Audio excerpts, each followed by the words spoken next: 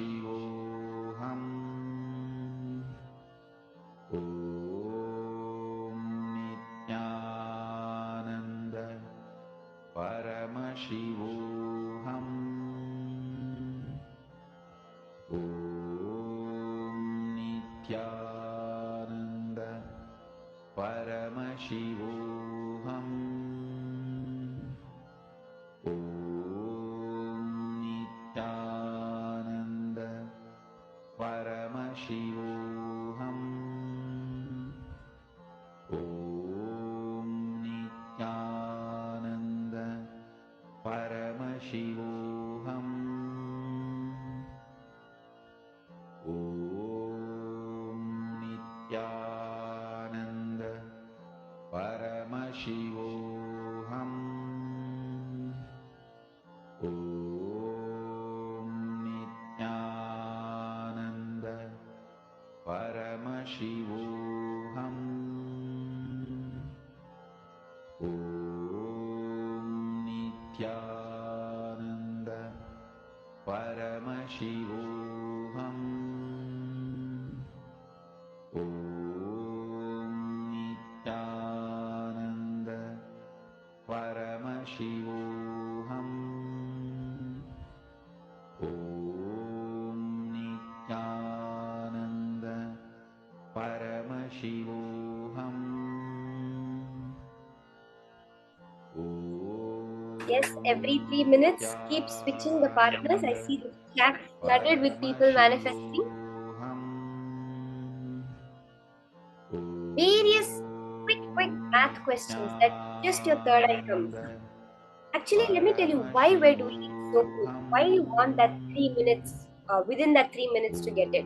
See, Swamiji says we don't need more than 3 minutes for manifestation. Why is that? We did an experiment where scientists did an experiment where they had people sit in front of a computer screen, and as soon as the image was flashed on the screen, they were asked to click a button in front of them as fast as they could. As they saw the image in the computer screen, they were asked to click a button. At the same time, they had electrodes on their brain, which was measuring their perception. They were having the brain scan happening, telling them what they were perceiving. Now, very interestingly, when the image was flashed and they pressed the button was pressed only after the brain had received the image. The brain was receiving the image first, then the image was coming on screen, and then the button was being pressed. They had a very, very accurate timer, which was calculating the button pressing, the timing of the image coming on the screen, and the timing of the brain perceiving it. All three were being measured very accurately. But the scientific research, this timer very clearly showed that first the image is perceived in the brain, second the image appears on the screen, third the button is pressed. How many of you are understanding this? When you do power manifestation, it is nothing that you are manifesting what is out there. That is why your mind perceives it first, and then only it even appears on the screen. Now, when you are doing the power manifestation, when the question is asked, you already know the answer, then the answer comes from the other person. That is why we do it very fast, very quick. So you can catch that few seconds where you have already perceived it, but you have not cognized it yet. That perception of your mind is there, but you have not been made aware of it. That is what we are catching when we're doing the third eye.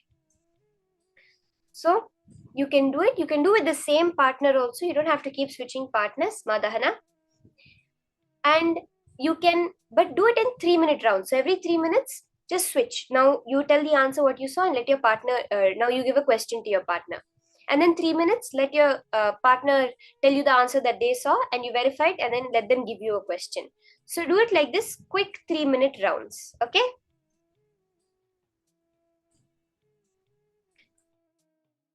Let's start.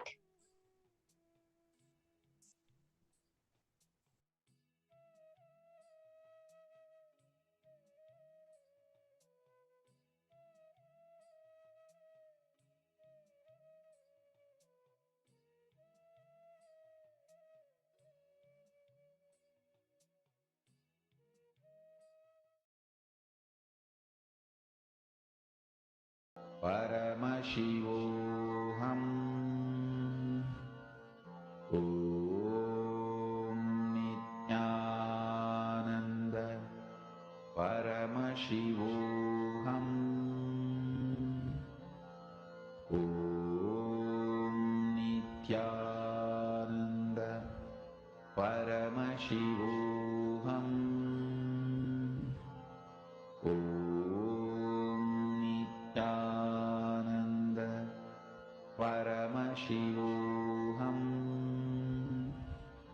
Om Nithyananda Paramashivoham.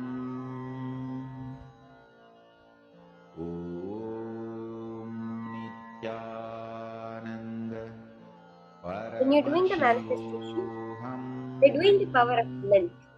So you will give a specific mathematical equation for your partner to solve.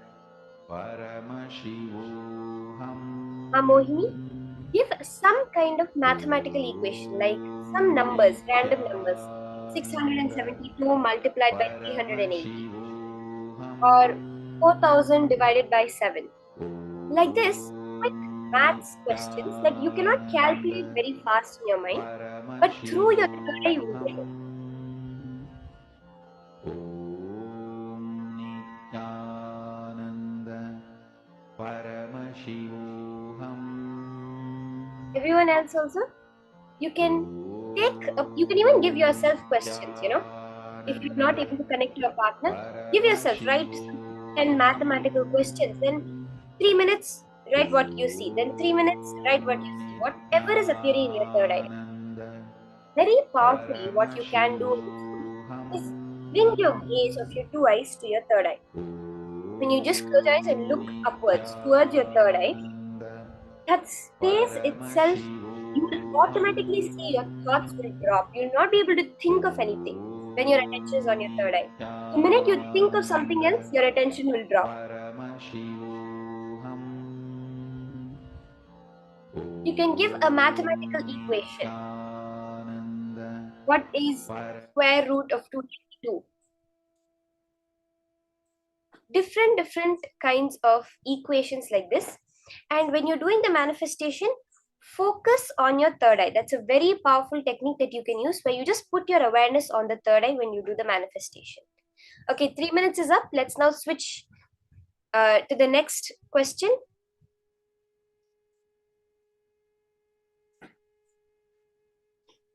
If you can tell your answer, whatever you saw, and now switch again quickly to the next question. Once you've switched, again start the manifestation. Just connect with Swamiji and look intensely at your third eye. Very clearly the answer will appear, because you already know it. That's what I was explaining, which is when you are perceiving something, it's not that it has come in front of you and you are seeing it. It is that you are seeing it, therefore it is there. The Vedas talk about two things, which is drishti, srishti, and srishti drishti. Srishti drishti is that it's already there, it's already been created, and you are seeing it. And then there is drishti srishti, which is you see what you want to see, you create that. That is what we are all doing in our lives. We are creating what we want to see. It is the drishti which is creating, which is doing the srishti. So from that context, understand that clearly and do the manifestation. Let's start.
Paramashivoham. Om Nithyananda Paramashivoham. Om Nithyananda Paramashivoham. Om Nithyananda Paramashivoham. Om Nithyananda Paramashivoham.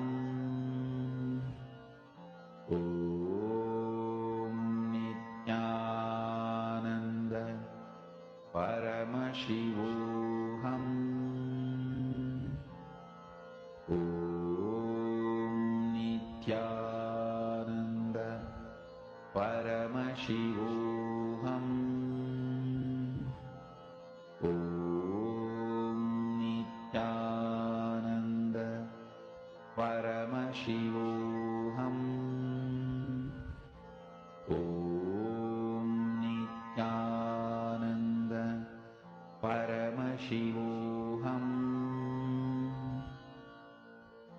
Om Nithyananda Paramashivoham. Om Nithyananda Paramashivoham. Om Nithyananda Paramashivoham. Om Nithyananda 3 minutes are over. Paramashivoham. Ma, Navamani, Ma, are you doing the manifestation also? How many have you done until now?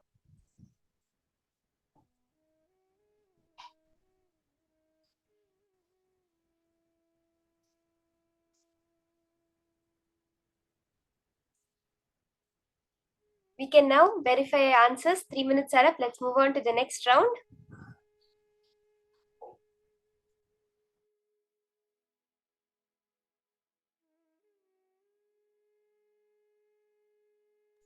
Ma, if you don't have a partner also, Ma, you can partner with someone in the Zoom, or else you can ask yourself questions. It's very simple maths questions, right, Ma?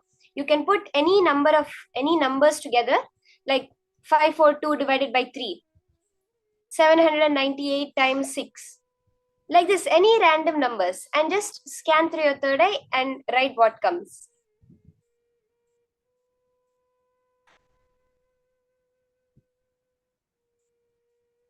So if there's anyone who is having the issue that they do not have a partner for the manifestation, you can connect to someone in your Zoom, you can call someone, or else you can give yourself questions. Yes, ma. You can just give yourself any large numbers and just in your third eye, whatever appears, immediately write it down. Ma Shamla, are you doing also, ma? Are you doing the manifestation?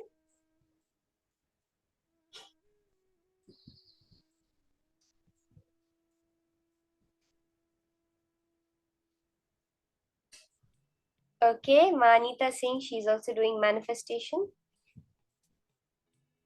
Yes, good, ma. When you do, see, even if you get the smallest thing correct, it's actually such a big breakthrough which you're manifesting.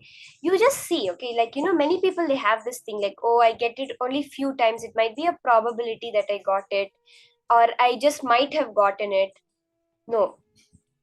Swamiji, what we're now going to be understanding further today. One of the things Swamiji says, which we'll be understanding later, is how you have to view life. So when you're doing the power manifestation also, look at it as, of all the people I have, even the possibility known that I can do manifestation, and you'll see digits will match, ma. When you see the question and you see the answer, slowly you'll see more and more of the digits starting to match. And that is when you will itself start to get the trust. Yes, the manifestation is happening. Okay, now we're going to be understanding a very beautiful thing in the next session. It's a very important concept that Swamiji says, because the way you understand yourself, the way you understand the world, and the way you understand Paramashiva, God, is very important. We're going to be having a much deeper understanding today about Sadashiva, about Paramashiva, about his Panchakritya, the 5 actions that he does. Okay, let's now hear about this from Swamiji.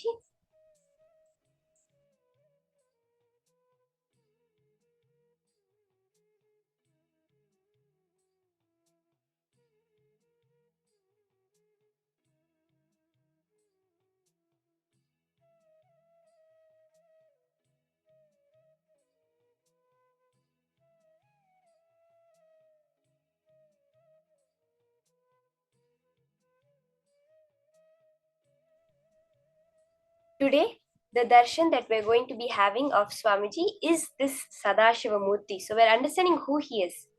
Swamiji says, when you understand, get the clarity about all your aspects of your life, whether it's yourself, the world, or Paramashiva, directly you can apply it in your life, manifest whatever you want in your life.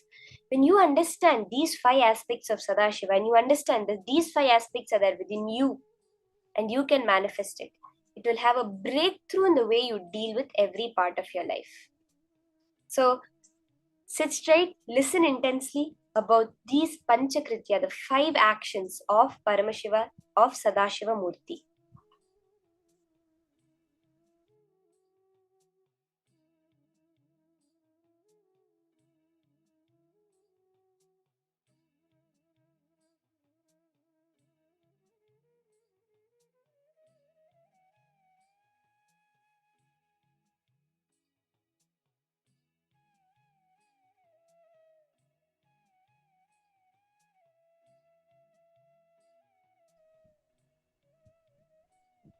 These Panchakrityas, these 5 actions, is the actions of creation, of sustenance, of liberation, of destruction, of liberation, of delusion, and of liberation. So the 5 are creation, creating, sustaining, destroying, destruction or rejuvenation, putting into delusion, and liberating.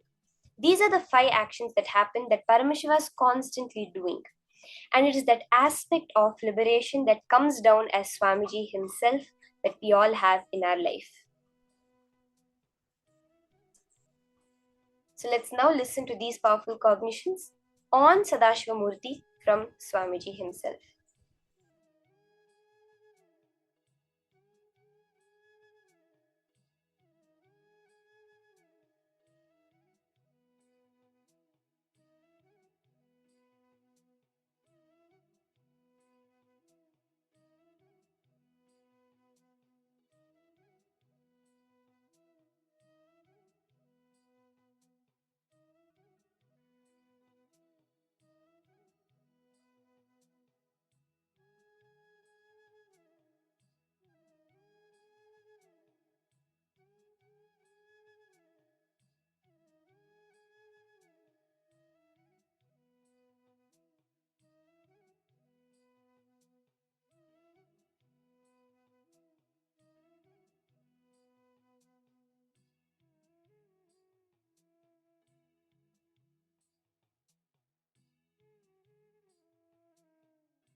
Creation, operation, rejuvenation, delusion, liberation. Please understand, Supreme cannot be just GOD, generator, operator, destroyer. Please understand, the Supreme, as per Sanatana Hindu Dharma, Bhagavan, Brahman, Sadashiva cannot be translated by the word God. The Western definition of God is generator, operator, destroyer. Only three aspects. The Hindu understanding of supreme reality is generator, operator, destroyer, deluder, and liberator. The major two aspects of life unfortunately was never grasped anywhere else other than this Saraswati Ganges civilization. Only the Saraswati Ganges civilization understood the world beyond seen. If you don't understand delusion, you can't understand beyond the four dimensions. You can't understand reality in its completion. God is not Sadashiva. Maybe I can contribute a new word, Godel. G-O-D-D-E-L. G-O-D-D-E-L. Godel. So Godel should be the word, not God. God is not Sadashiva. Sadashiva, Brahman, Bhagavan, all these words used in the Brahman used in Upanishad, Bhagavan used in Puranas, Sadashiva used in Agamas cannot be translated as G-O-D, God, used in Western theologies. Understand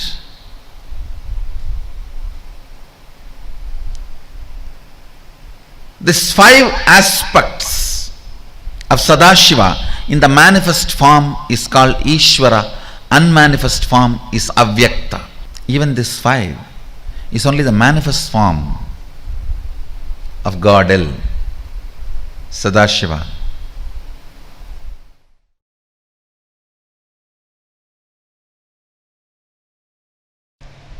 Understand, many Western traditions say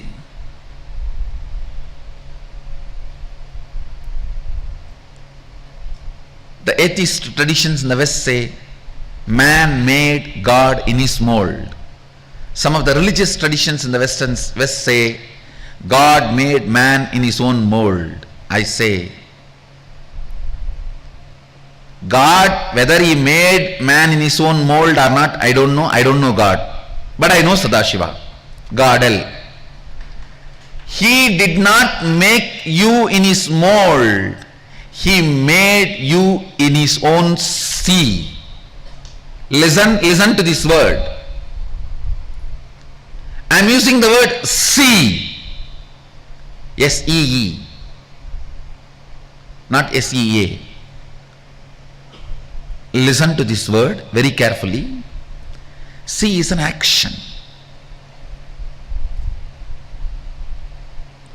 I wanted to say,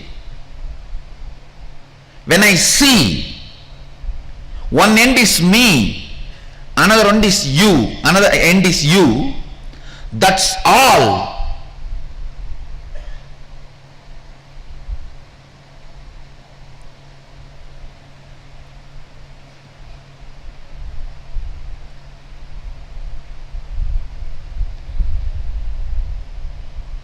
Because you are seeing with two eyes, what you are seeing, you can't absorb that into you. But I am seeing with the three eyes, what I see, I can absorb that into me. And I know it is my own other end. Understand, that is why I am using the word not even seeing, see. I am giving you exact, literally what I wanted to convey. The relationship between you and Sadashiva. You are the sea, not seen, seeing, sea of Sadashiva. Listen, just now I made a statement. When you see through the third eye, whatever you see, you can manifest, manipulate as you want. It means what you see will be your own extension. It is you. See, if I can make my right hand bend, do whatever I want, I can do, means this is me. What you understand as me is what I convey through the word see. In you, the me is only materially which is connected to you. In me is what is connected to me even by see. Listen. For you, me means what is materially connected to you. For me means what is seely connected to me.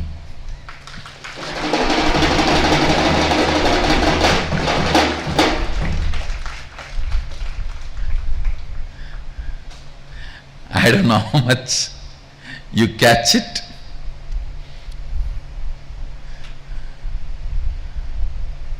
I'll just tell you this small story which really happened.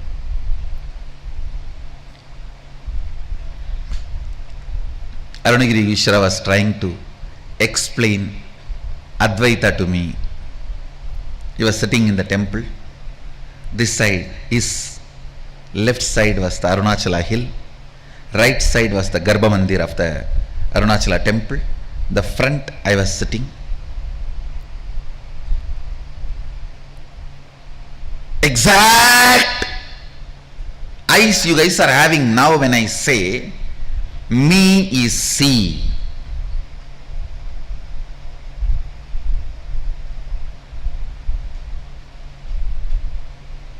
How you are? That is exactly the way I was looking at him. He said, see this hill, this Arunachala, you, me, all one and the same. When he put the hand, of course, I was inside the hand. Literally I saw the hill just moving, the Garbha Mandir moving, me moving and disappearing. He, me, hill, Garbha Mandir, all disappearing into him. When experientially I saw whatever he was seeing, he is able to Photoshop it. He can just pick it up, put it, and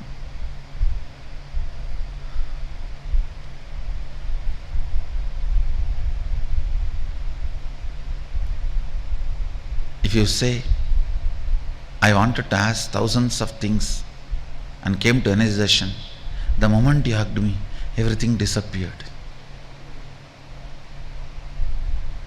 Everything disappeared. I forgot. Some things I remembered later, some things I don't even remember. How many of you have this experience? Then you can understand what I am trying to tell. He just merged the whole thing. Listen.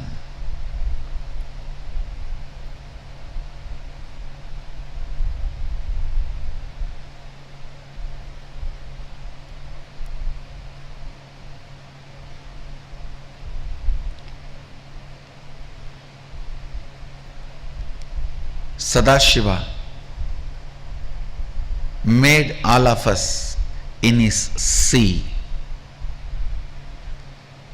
Please do not alter the word. This is the Facebook status for all of you. Don't use seen, seeing, SEA, no.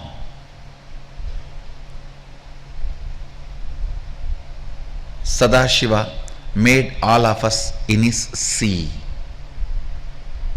Let the statement be understood as it is. Because you need to understand this concept that can be understood only by this grammatically wrong statement.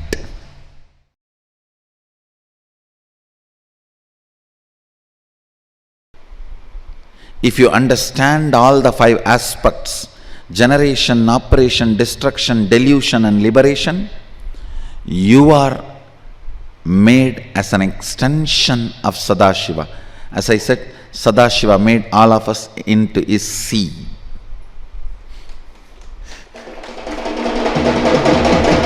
If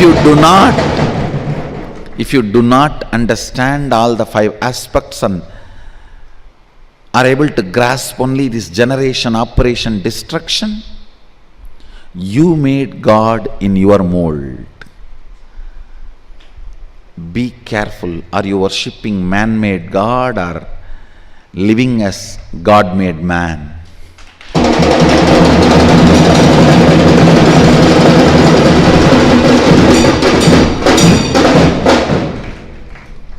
Worshipping man-made God is so-called religions, and living as God-made man is Sanatana Hindu Dharma.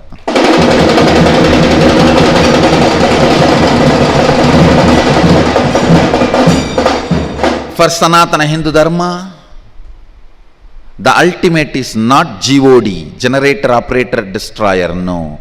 Ultimate is generator, operator, destroyer, deluder and liberator.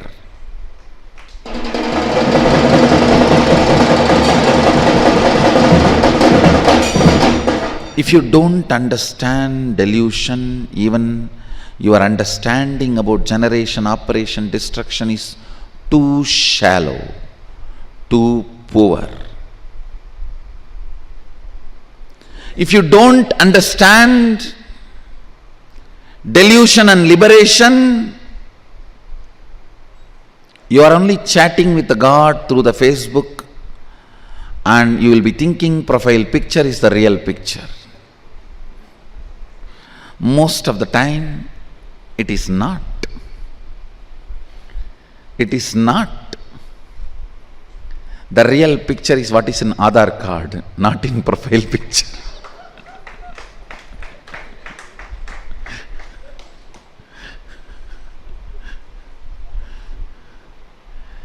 Only if you know delusion and liberation, you are seeing Sadashiva face to face.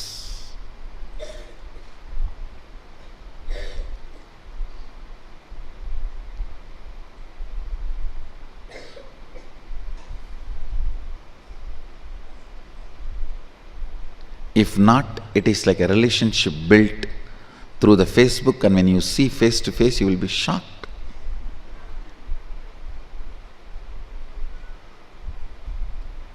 Son was telling the dad, "Dad, I have 10 fake IDs in the Facebook." Dad said, "What's the problem? You can have it." "No. The Shalini whom you invited for tonight dinner is my fake ID."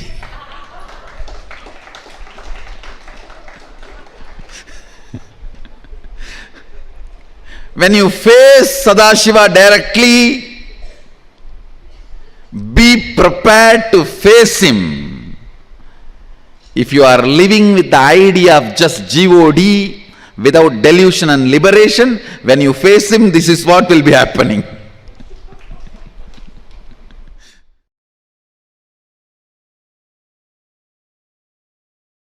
Oh, listen. Guru Dakshinamurti is the best, most beautiful manifestation of Paramashiva. Listen. Paramashiva does 5 actions: creation, sustenance, rejuvenation, putting in delusion and liberation. First four, creation, he does by sitting in Brahmaloka. As a Brahma, he manifests and creates. Maintenance, he does by lying down in Paramapada as Parandama. Rejuvenation he does as Maharudra in Kailasa, from Kailasa itself. Putting in delusion he does through many of his forms like Bhikshadana, all those forms he took just to put people in delusion. Liberation. For liberation, he always comes down to planet Earth. He has to assume human form. The form he assumes for liberation is Guru. Keeping liberation as a predominant activity, the form he assumes is Guru.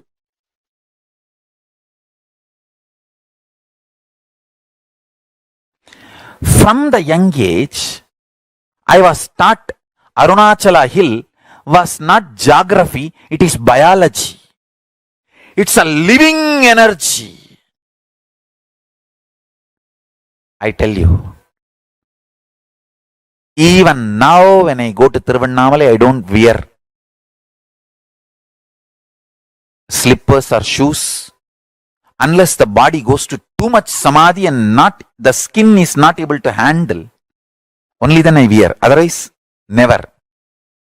Because Arunachala is not geography for me. It is biology. Understand?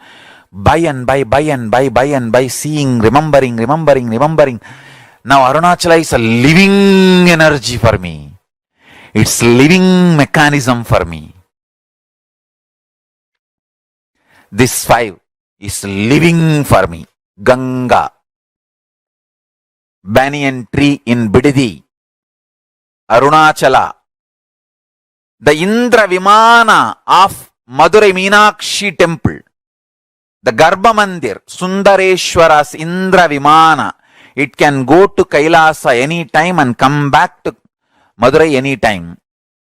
Paramashiva uses the Indra Vimana, the Garbha Graha of Meenakshi temple even now to go to Kailasa and come back to Madurai.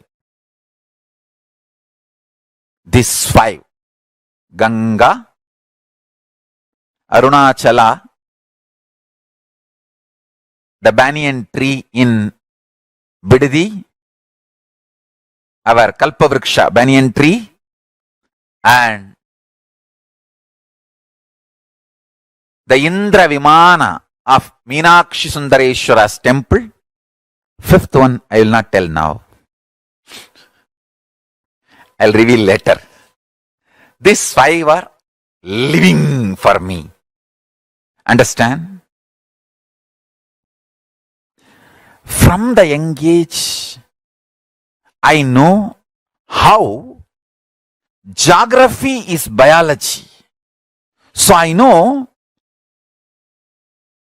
nothing happens mechanical existence way. Nothing happens mechanical existent way. Especially the level of like a creation, sustenance and all happens only if there is independent intelligence. I want you to know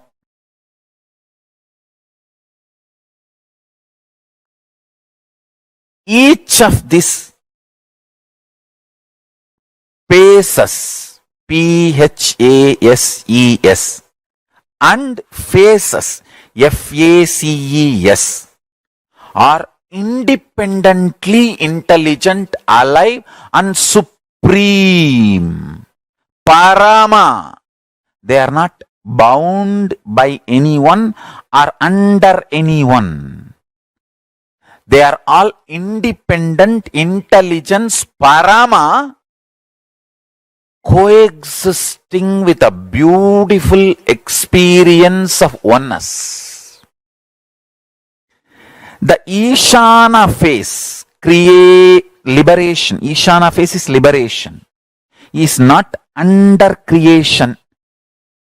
Satyojata face. Satyojata face is not superior to Agora, the rejuvenation face. Not one is superior or inferior to another. All of them are neither equal nor superior or inferior. They are all in oneness. Understand? Independently intelligent but existing in oneness. Meditate on this. Meditate on this. Don't think, oh, these statements doesn't make sense for me. Meditate on this. Listen. Satyojatam prapatyami satyojataya vai namo namaha. Listen. Listen like a Veda mantras. Meditate. When you meditate, the superficial, stupid, materialistic logic grooves got created in your brain will be cleaned, and real Parama logic, the multi-dimensional logic, grooves will start getting created. Understand, life is all about developing your brain which can grasp life, which can grasp the higher dimensions of life. Integrity is not supposed to be practiced. If you grasp the higher dimension of life, integrity will become such a sweet expression of your life. Man who is overflowing with energy manifests integrity. Like a rich guy wears nice dress, drives big car. Same way, man with high energy manifests integrity. Integrity is the abharana, the jewelry, glorifying decoration of high energy person. Grasp the higher existence through your brain, you will catch integrity. You will catch integrity. You will just manifest integrity. Integrity is the way legends live. The way legends sing poetry about their life. Understand? Legends, their life is a leela, a dance drama wrote in the space of the cosmos. The Krishna's life is a dance drama he wrote on the space of cosmos. That is why we call it Krishna Leela. The Sundareshwara's incarnation, when he comes down again and again, when he manifests again and again, whatever he does is dance drama. He writes on the space of the cosmos. Integrity is a dance drama performed by high energy beings. Catch the higher truths. Listen. Listen.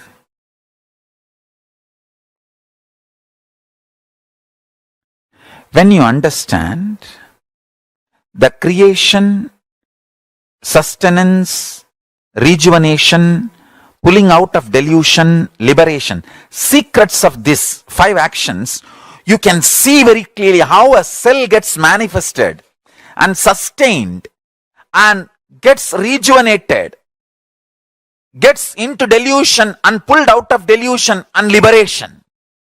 How the whole thing happening in your body you can see. How the whole thing is happening in your life you can see. Understand. Even little understanding of the cosmos brings wow, wow, wow, so much, such vast life is happening, such vast life is happening. And even if you feel that once a day, that is called recharging your consciousness.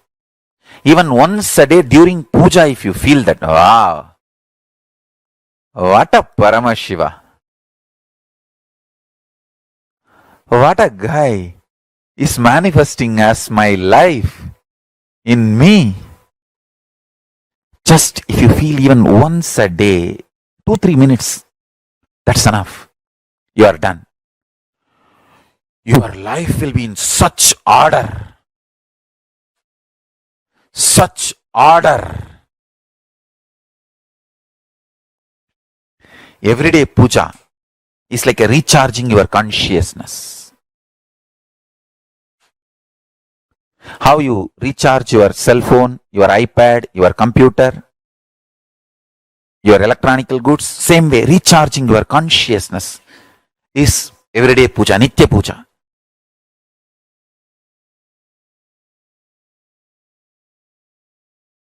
In the cosmic level, Paramashiva has 5 of his dimensions: creation, sustenance, rejuvenation, destruction and rejuvenation, putting in and pulling out of delusion, and liberation. All these 5. In your microcosmic life, in your pindanda microcosmic level, you play the same game. Every day, the new cells getting created, new organs getting manifested in your body is your creation. All of you need to know. Including your brain, everything gets newly created. New cells are created every minute, every second. This is your creation. In microcosmic level, in macrocosmic level, the planets which manifest planets are getting created. In microcosmic level, the cells are created.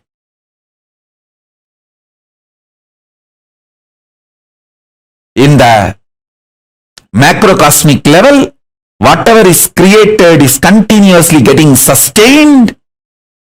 In microcosmic level,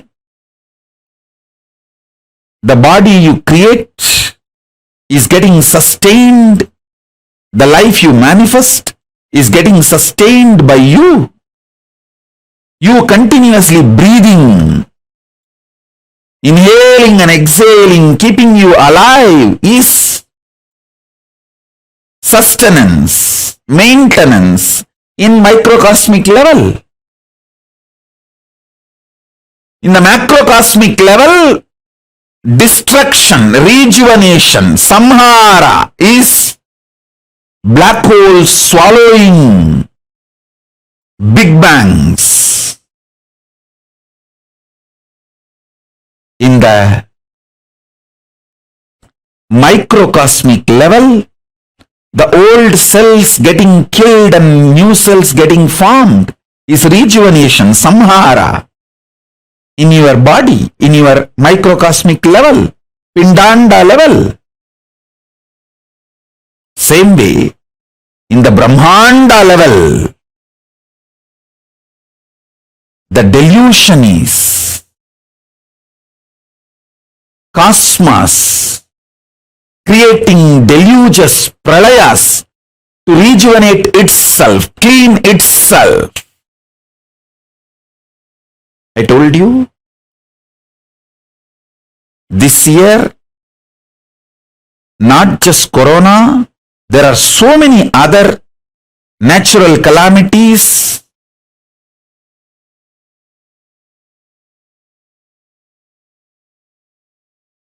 to clean the collective negativity will happen. This deluge, pralaya, will clean up a lot of collective negativity. You can see the heat wave all over the world. All the Panchabhutas playing and aligning itself. In the cosmic level, this is the delusion. Throbhava going on. In the macrocosm, Pindanda level, you forgetting your existence as Paramashiva, higher reality, falling into the nightmares and going through, is the small scale Throbhava. Delusion in the Pindanda, microcosmic level you go through. In the cosmic level, Brahmanda level, liberation, Anugraha is Paramashiva himself manifesting as this Nijavadara Nithyananda and making this Kailasa happen.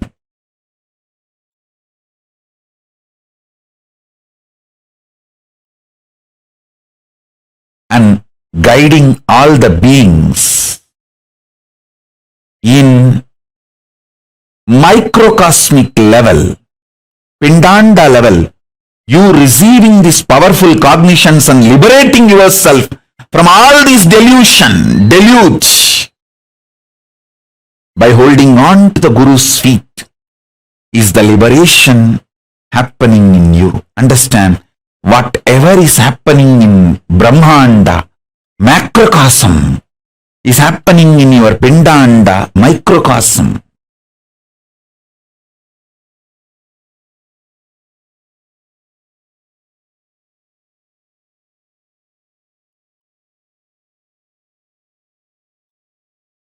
So don't worry about your delusions. Don't be powerless about it. Don't try to work with the facts and figures externally. Don't try to work with the seen. Work on the seer.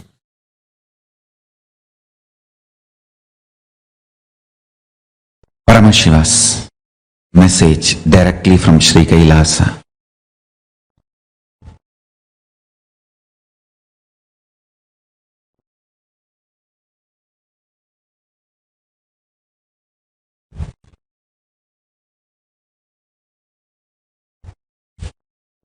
Existence of Ishwaratva is nothing but the decision to own up the principle of creation, principle of sustenance, principle of rejuvenation, principle of delusion, principle of liberation in your existence. Understand? If you own up what you created, you sustained, you destroyed or rejuvenated, or you put yourself in delusion or freed from delusion, or from which you are liberated or liberating, want liberation. If you own up these 5 principles of your life, you become Ishvara for you. If you own up these 5 principles for a group of people, you become Kulapati to them, Ishvara to them. If you own up for a large number of people, you become Mandaleshwara. If you own up the same 5 principles for a Mahamandala, you become Mahamandaleshwara. If you own up these 5 principles for the whole universe, you become Ishvara. of Brahmanda.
The Panchakrityas of Sadashiva. Swamiji had so beautifully explained how it is he who sits in each of these planes. As Brahma, he does the creation. As Mahavishnu, Parandhama, he does the sustenance. As Rudra, he does the rejuvenation. And Sadashiva manifests in all of these forms and runs the whole universe. Every one of you that are here, sitting here, Sadashiva is that dimension of Paramashiva through which he runs the entire universe, through which he sustains the entire universe. So every one of you that are sitting here today, please understand, each of you are going to be experiencing this profound dimension of Sadashiva. Swamiji said, right, just listening to the Sanskrit chants and meditating on Sadashiva will awaken us to experiencing Sadashiva in his various cosmic forms, right? So now all of us are going to be doing a very, very powerful meditation process through which we're all going to be meditating on the form of Sadashiva. Every one of you, Ma Ratnaprabha, Ma Prematavasi, every one of you that are sitting here, just meditate. Just by meditating on the form of Sadashiva, you will start radiating those qualities. You will start radiating those aspects of Sadashiva. Ma Elena is asking, when is today's darshan? Today's darshan will be at 8 p.m. New York time. Ma Elena. But we request all of you to please stay here with us to do the preparation, because it's very important to understand the knowledge of parallel universes and how it is, how the parallel universes function, and what in which form do you exist in each of the parallel universe. So I request every one of you to stay tuned till the end. And all the participants in the mail rooms, do any of you have any questions? Can I please request you all to let us know in the posts?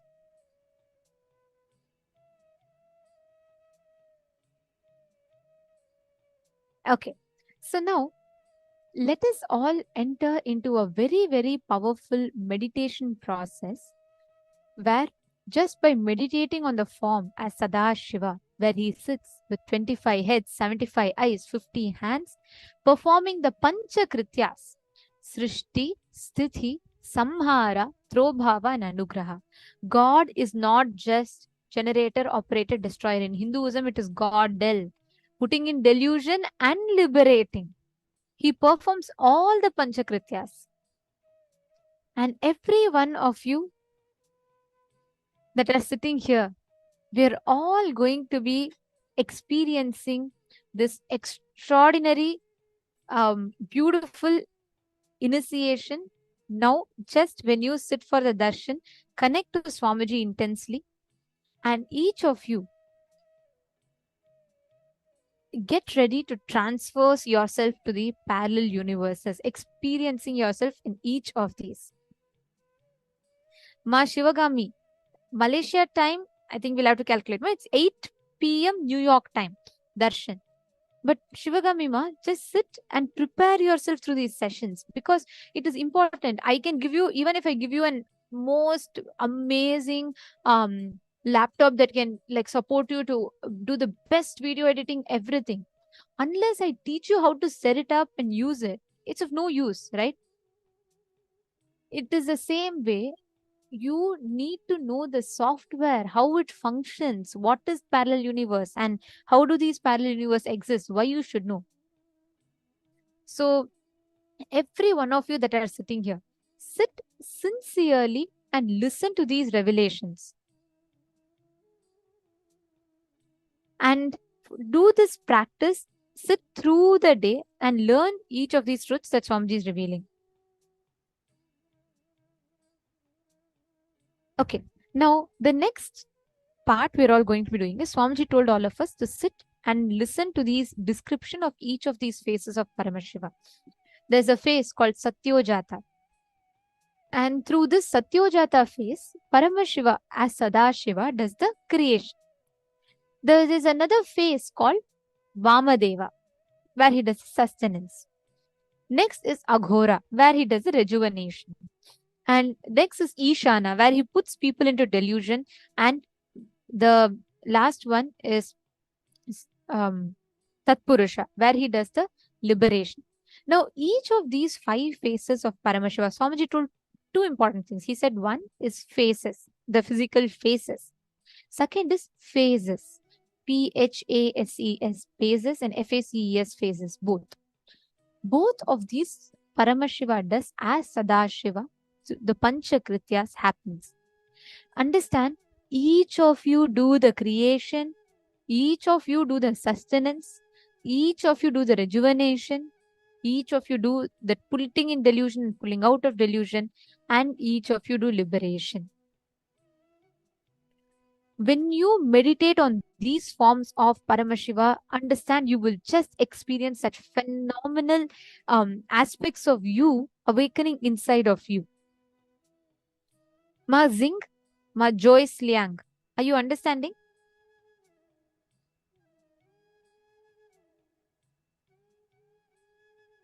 And if you're clicking with, you can keep sharing, ma. Whatever your clicks are, whatever the powerful cognitions you're resonating with, please let me know.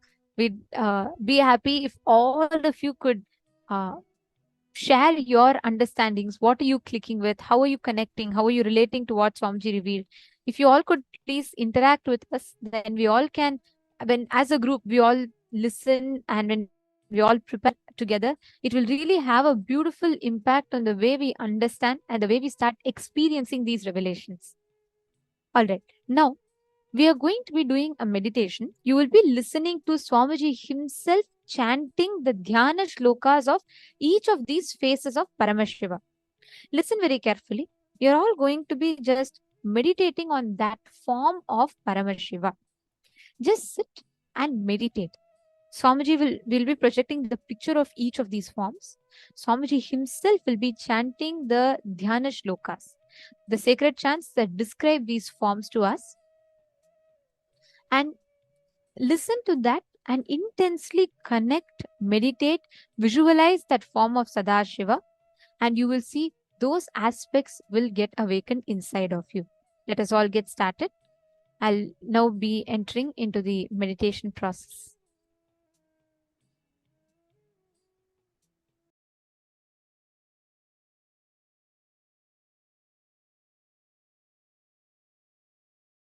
You can see Satyojatamurti. It intensely on Satyojatamurti.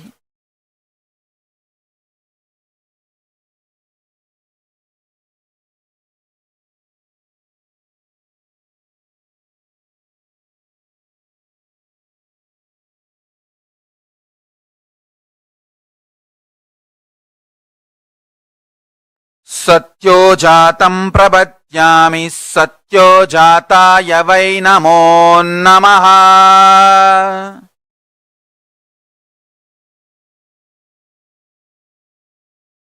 सत्योजातं प्रपद्यामि सत्योजाताय वै नमो नमः।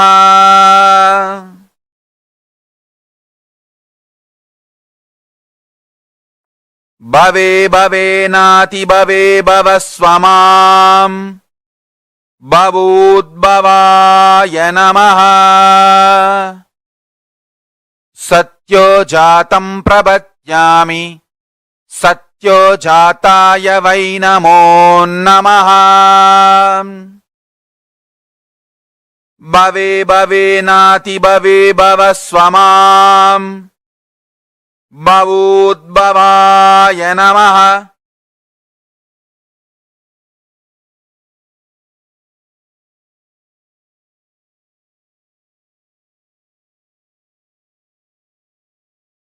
सत्योजातं प्रपद्यामि सत्योजाताय वै नमो नमः।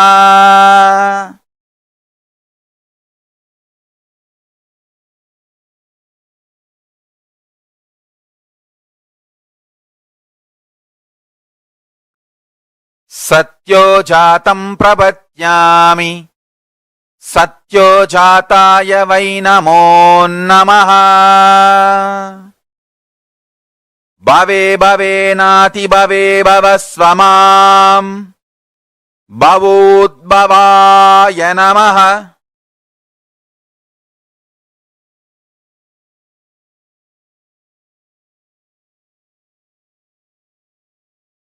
देवाय नमो ज्येष्ठाय नमः श्रेष्ठाय नमो रुद्राय नमः कालाय नमः कलविकरणाय नमो बलाय नमो बलविकरणाय नमो बलप्रमथनाय नमः सर्वभूतदमनाय नमो मनोन्मनाय नमः।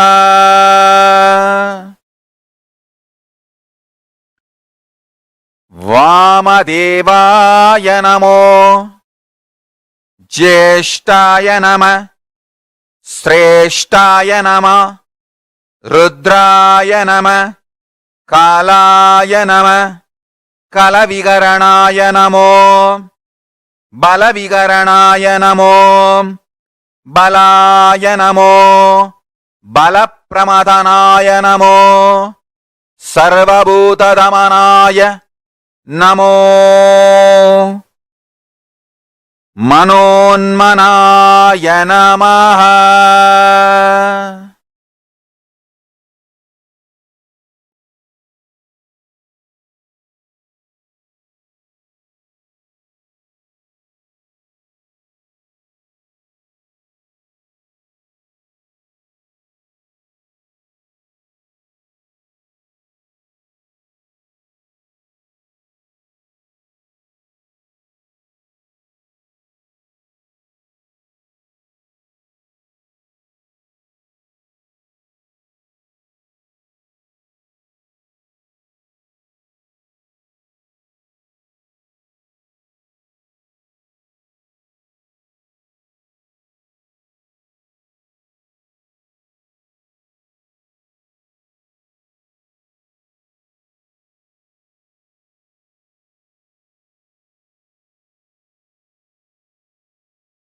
Om Nithyananda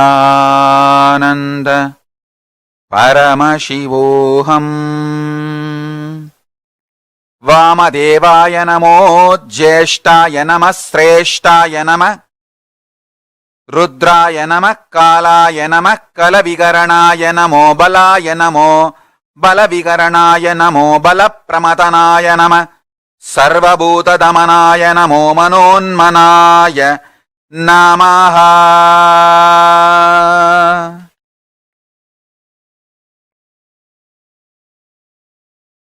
Aghoramurti.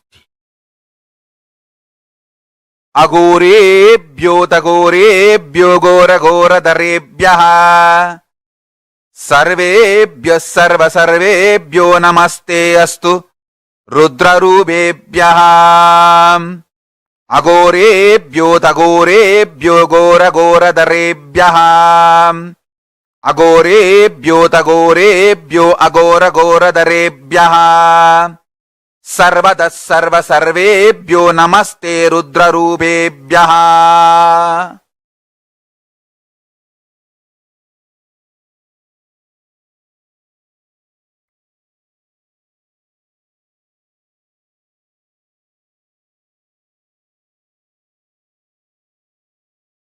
Om. Om. Om.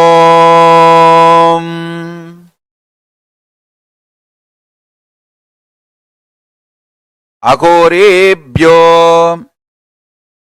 tagorebhyo agoragoradharebhyaha sarvada sarva sarvebhyo namaste rudrarubebhyaha.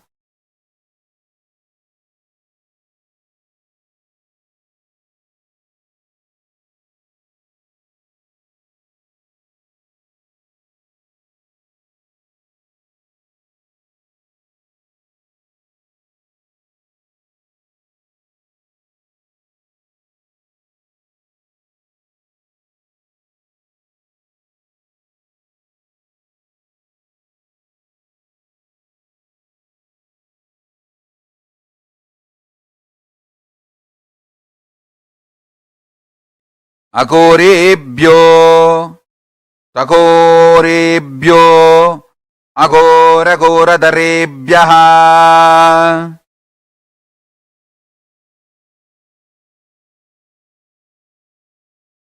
sarvada sarva sarvebhyo namaste rudrarubebhyaha.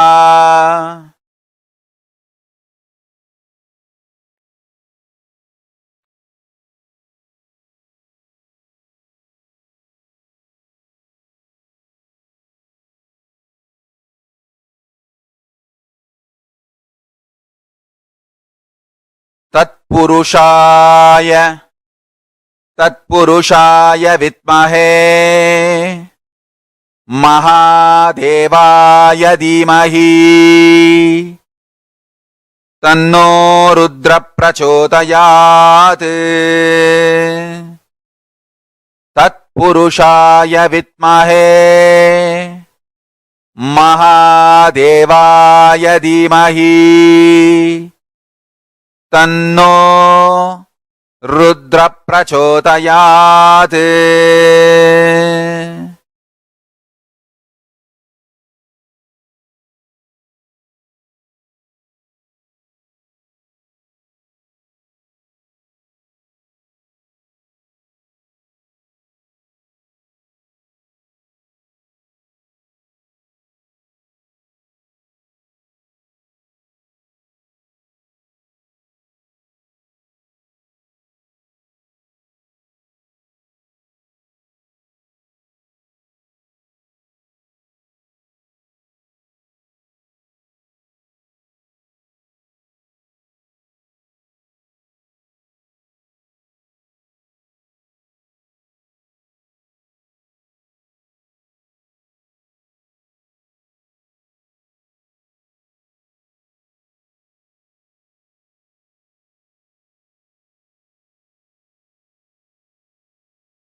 तत्पुरुषाय विद्महे महादेवाय धीमहि तन्नो रुद्र प्रचोदयात्.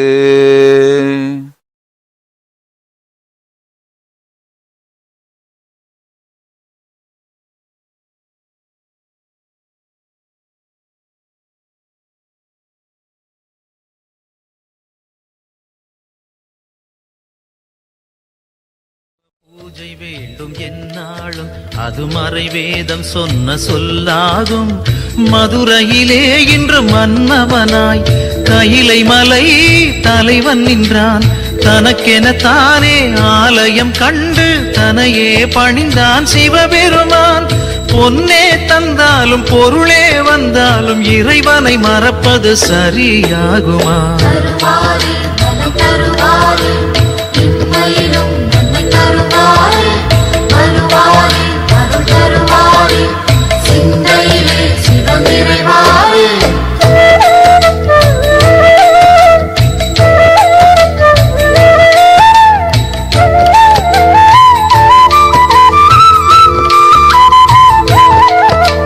நடுவூரில் நின்ற ஒரு தெய்வம், அது நலம் வாழ வைக்கும் சிவரூபம். இம்மையிலும் நன்மை தரும் தெய்வம், அது தென் மதுரை நின்ற குல தெய்வம். சிவமயமே என் அருகினிலே மன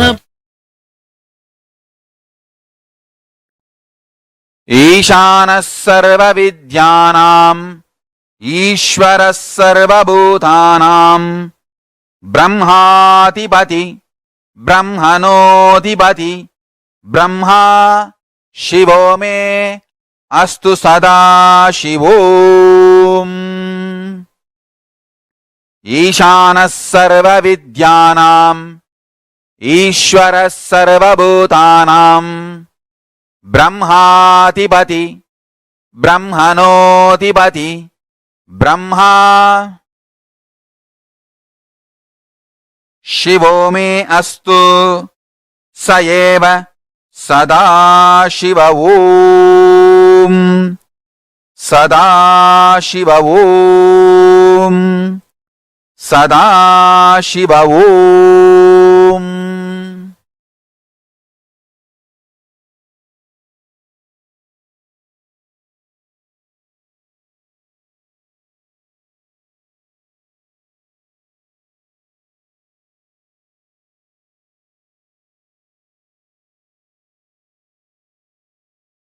Now, connect with Sadashiva. Satyo jatam prabhatyami satyo jataya vai namo namaha.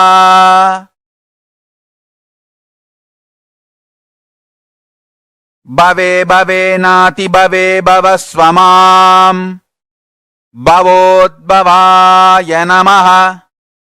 वामदेवाय नमो ज्येष्ठाय नमः श्रेष्ठाय नमो कालाय नमः कलविगरणाय नमो बलविगरणाय नमो बलाय नमो बलप्रमदनाय नमः सर्वभूतदमनाय मनोन्मनाय नमः.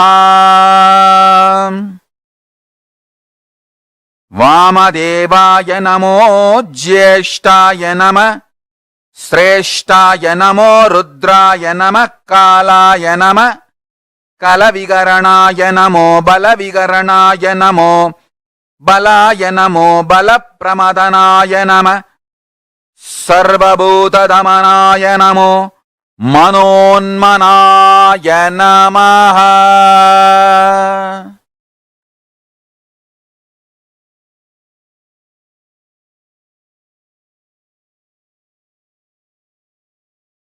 अघोरेभ्योऽतघोरेभ्यो घोरघोरतरेभ्यः सर्वेभ्यो सर्वसर्वेभ्यो नमस्ते अस्तु रुद्ररूपेभ्यः.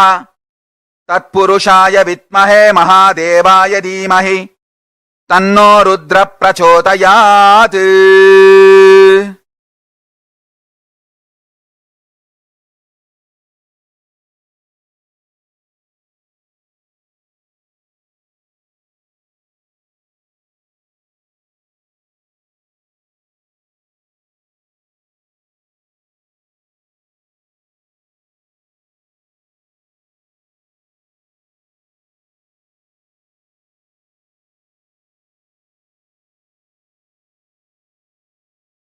తత్పురుషాయ విద్మహే మహాదేవాయ ధీమహి తన్నో రుద్ర ప్రచోదయాత్.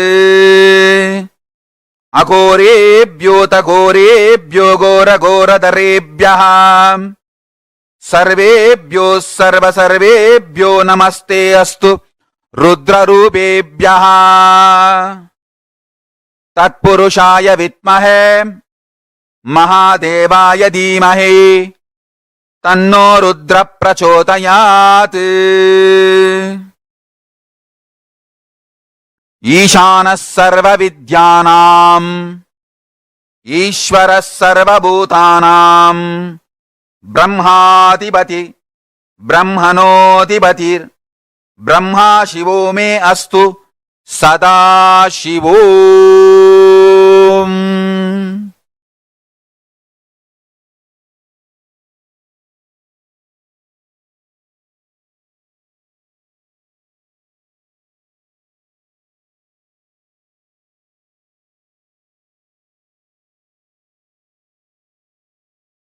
ఓం ఓం ఓం.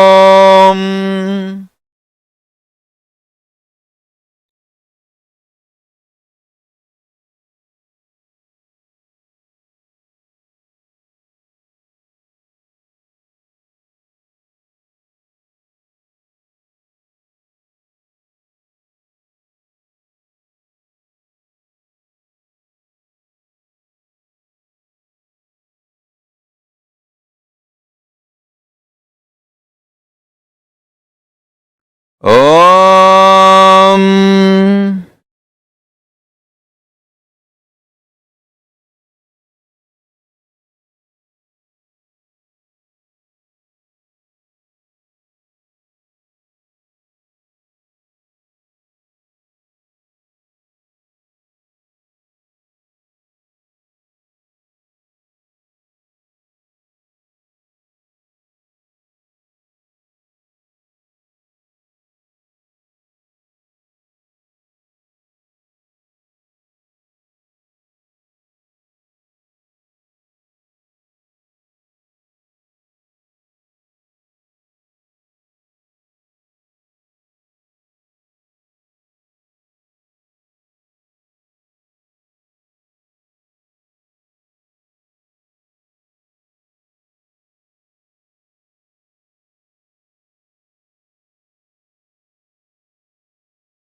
Connect with Paramashiva, Mahasadashiva. Om Nithyananda Paramashivoham. Om Nithyananda Paramashivoham. Om Nithyananda Paramashivoham.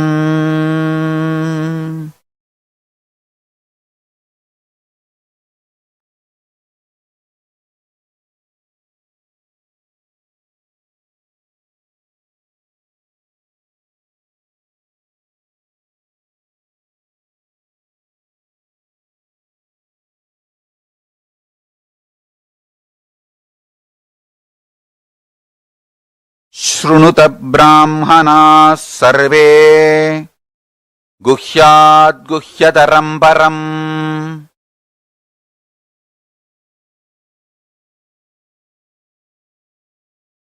अस्ति मेरोरुदग्बाघे महाकैलासपर्वतः साम्बस्य सगुणस्यायं सभक्तस्येन्तु मौलिनः संवासे योजनानाञ्च 20 कोटिप्रायतः दौहद्यमेतद्विगुणम् असय ज्ञेयं द्विजोत्तमः नवरत्नमयं तस्य मध्ये शिखरमुत्तमम् तत्रालयं महेशस्य नानारत्नविचित्रितम् प्रकारकोपुराट्टाल बलबीभिर्विराजितम् तदा सिंहासने तत्र महान् शम्भुः सदाशिवः प्रफुल्लः कमलोल्लास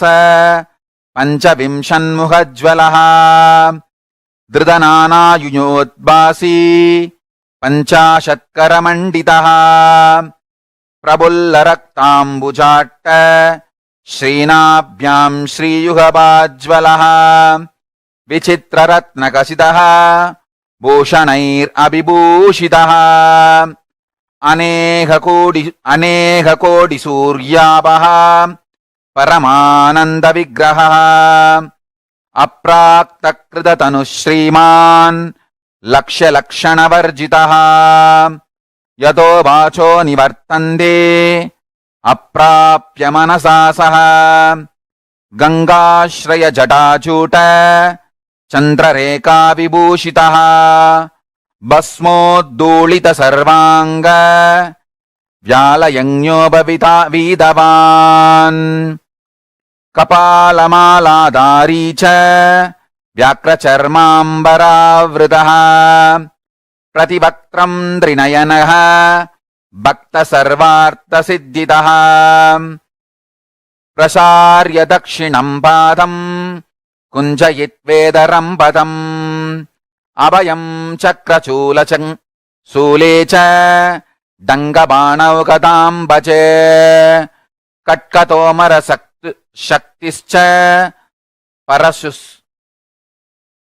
सुप्रासपञ्चपान् अलाङ्कुशाक्षमालाश्च सुरिगां ध्वजदण्डकौ वज्रकुण्डासितं श्राश्च ग्रहञ्च पिण्डिपालकम् 25 तथा नो दक्षिणैश्चुभैः वरसावौ मृगं शङ्खं केडपाशव परश्वतान्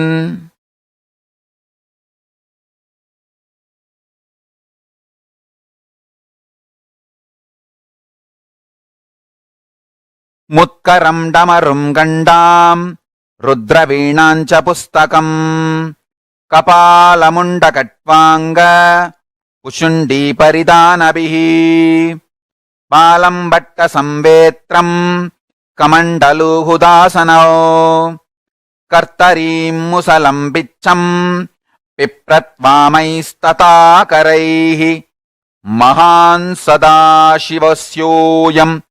राजते तत्र पर्वते।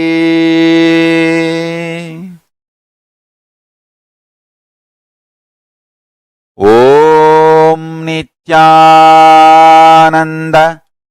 परमशिवोऽहम्। ॐ नित्यानन्द परमशिवोऽहम्। ॐ नित्यानन्द परमशिवोऽहम्।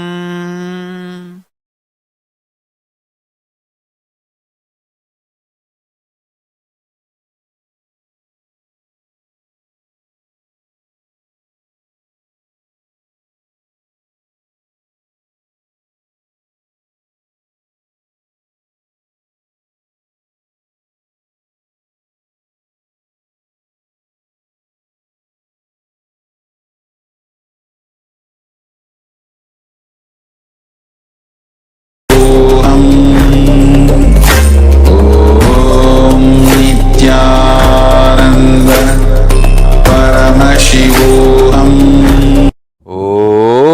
ॐ नित्यानन्द परमशिवोऽहम्।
ॐ नित्यानन्द परमशिवोऽहम्।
ॐ नित्यानन्द परमशिवोऽहम्।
Relax slowly. After that beautiful meditation with Swamiji,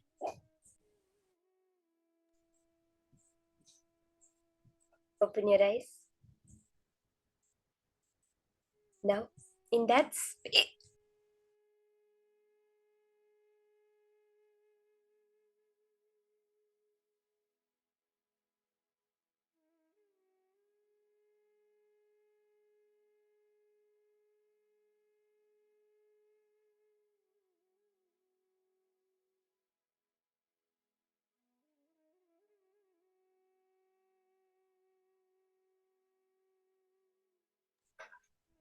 in that same space of Sadashiva, all the beautiful meditation we did with Swamiji's own voice, chanting each and every deity's mantra, their dhyanams.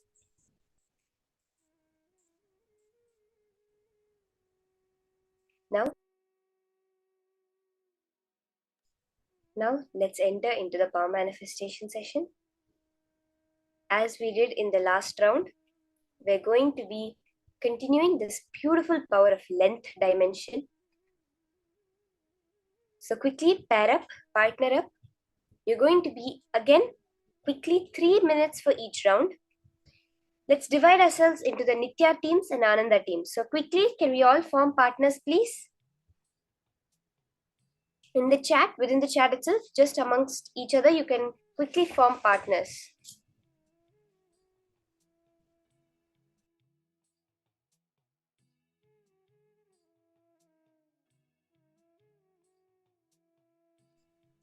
Yes, Marita, Mamina,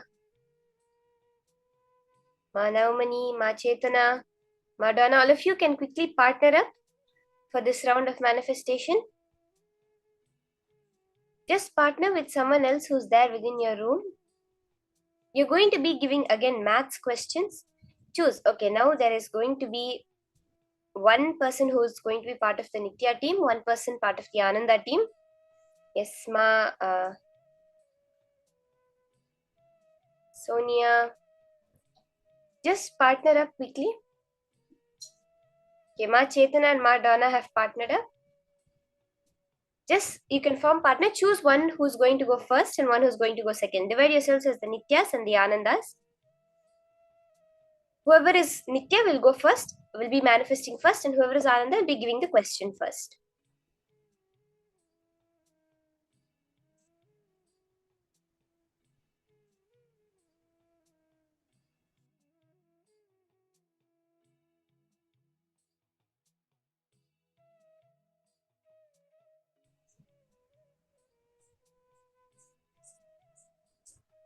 Ma Maluhia. Yes, Ma Anita and Ma Sonia, you both can be partners.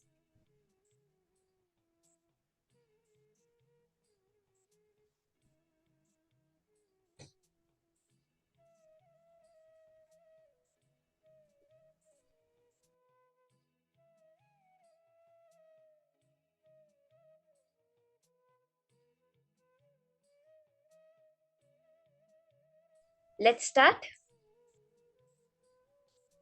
Okay, let's now start the manifestation. Give each other maths questions. We're starting 3 minutes now, the first round. You can give your partner a mathematical question. Any complicated math sums, it can be like random numbers. It's very easy to come up with these numbers. So let's do it very fast. And before the logic has the time to kick in, within that 3 minutes, let's find the answers through our third eye. Okay? See, Swamiji's energy is there with us very powerfully now.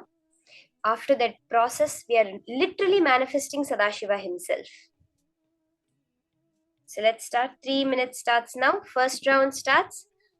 Everyone starts scanning, connecting. Get whatever appears in your third eye. See very clearly, when you look into your third eye, when you put your awareness there, when you remember Swamiji, the words will just appear very clearly. You'll be able to see the numbers. You'll be able to feel with such conviction. Sometimes you'll hear the numbers, even though nobody says something. In your ears, you'll hear it. In many ways like this, if you have the Krishna Shila in the morning, we requested all those who have the Krishna Shila, within that Krishna Shila, within your alchemy product also, you'll be able to see the numbers appearing. So you can scan. There's just a couple of minutes left. 1 minute is over. We have 2 more minutes to continue scanning.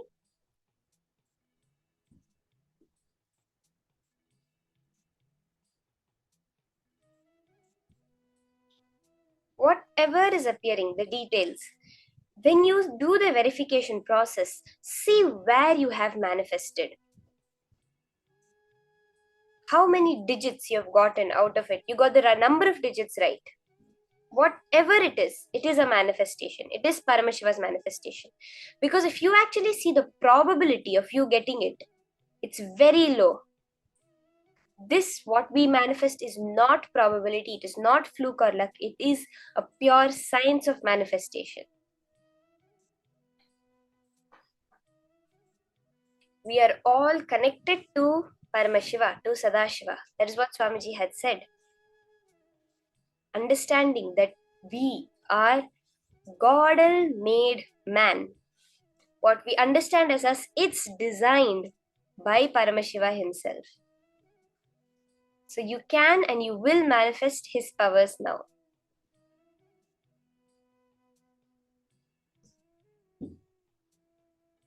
Less than a minute left. Let's now start verifying. You can send your message, whatever you saw in your third eye, to your partner. Quickly, just tell the numbers, whatever appeared to you.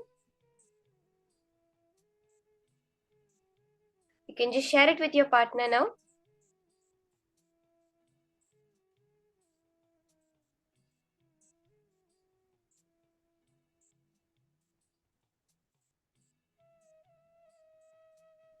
Ma Anandapriye, Ma. All of you also continue manifesting. Quickly share with your partners.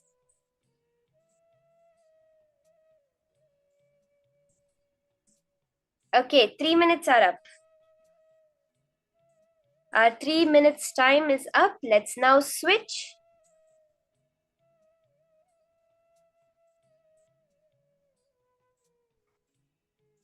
Now you're going to give a question to your partner. It's the next round. Now all the Nityas will give the question to the Anandas. Let's start. 3 minutes again, starting now.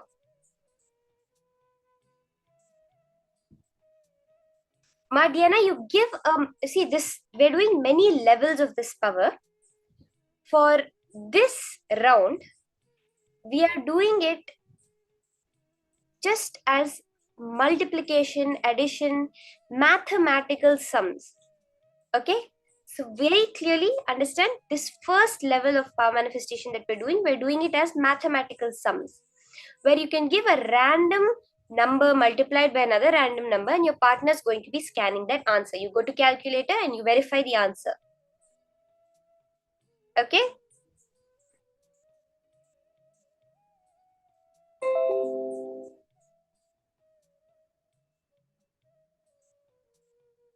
Quickly, you can start scanning now. It's a very simple process. The minute the round starts, you have your question, take the question, drop it in your inner space and look into your third eye. Connect to Paramashiva. He will tell you numbers. There's another way of doing it. You can keep any deity you have also. You can tell, now let's say you have Paramashiva deity, you have Swamiji's deity. Swamiji, now tell me what are the numbers. And you literally, Swamiji will come and tell you what the answer is.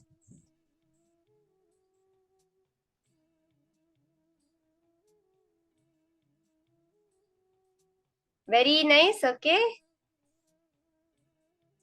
Just within the 3 minutes, whatever is appearing, if you find it easier for you, you can also have a pencil and a paper where you can quickly note down and then take your time typing it down.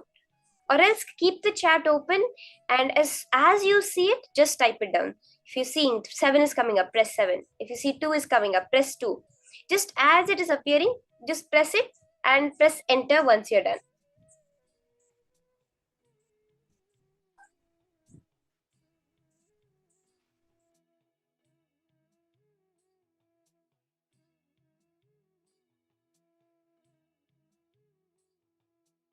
Okay, we have about less than a minute left for this round.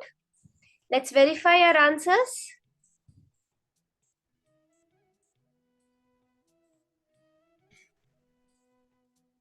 Quickly, let's verify. What is it you saw through your third eye? Post it, let your partner verify.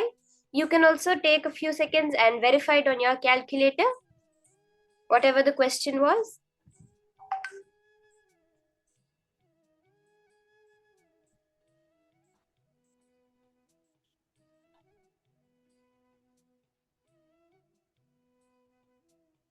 Yes, just mathematical questions for which the person will give the answer. I see some people are doing mind reading, which is the power that we had done yesterday, that Swamiji had initiated us into yesterday. Today we're doing this power of length. Okay, the next round is starting. Let's switch again. Now the Nityas are going to be manifesting and all the Anandas are going to be giving the questions. Let's switch around again. Get your question, any mathematical number, like 432 into 78, 560 divided by 3. Any numbers you can get, and just write down whatever answers are coming in your third eye. Yes, Madonna, that's beautiful. Ma Chetana has manifested. Ma Chetana has manifested very close to the answer. That's awesome, Ma.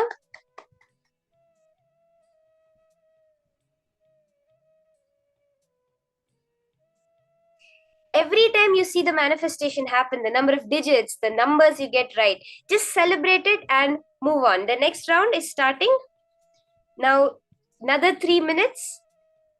Let's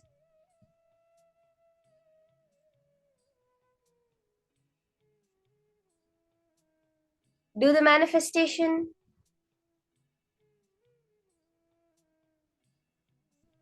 Maren, Marini, R-E-N-E, I'm not sure how to pronounce it. Maren, it's not a guess, it's a manifestation. You're going to be seeing the answer exactly it is. We're not guessing the answers. See, be very clear when you're doing the manifestation. There is no fluke, there is no luck, there is no guessing that you're doing. It is Paramashiva showing you the answer as it is in the cosmos. Remember that. It's only Paramashiva's manifestation. Yes, see the answer. That's the exact way. When we are doing the manifestation, let's remember, I'm not guessing it. I'm not asking for the answer. I'm just seeing the answer as it is in the cosmos. Paramashiva is showing me that answer.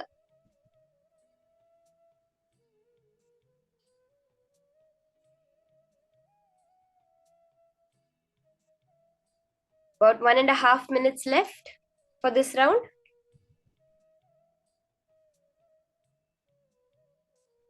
When we do it fast like this, now you'll see your mind does not have the time to come in and give you any ideas about your manifestation. Am I doing it right? Am I doing it wrong?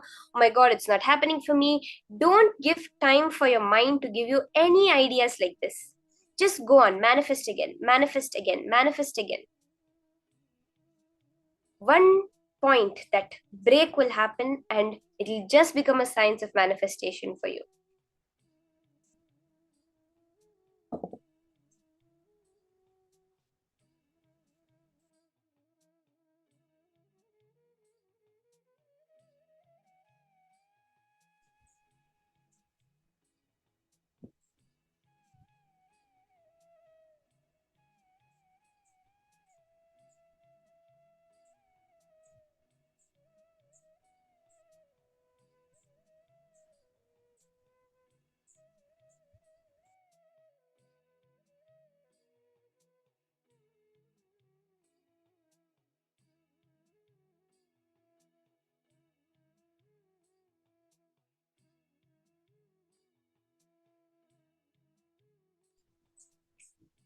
Just do it as a manifestation, like a rapid fire game you're playing with your friends. That's it.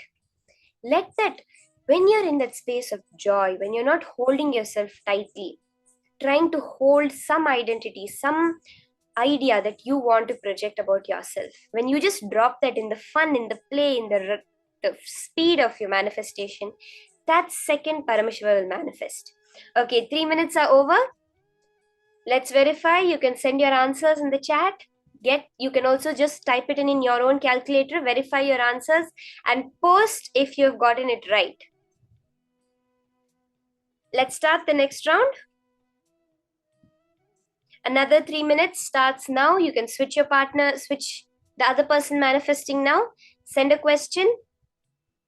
Now it's the Ananda's turn to manifest.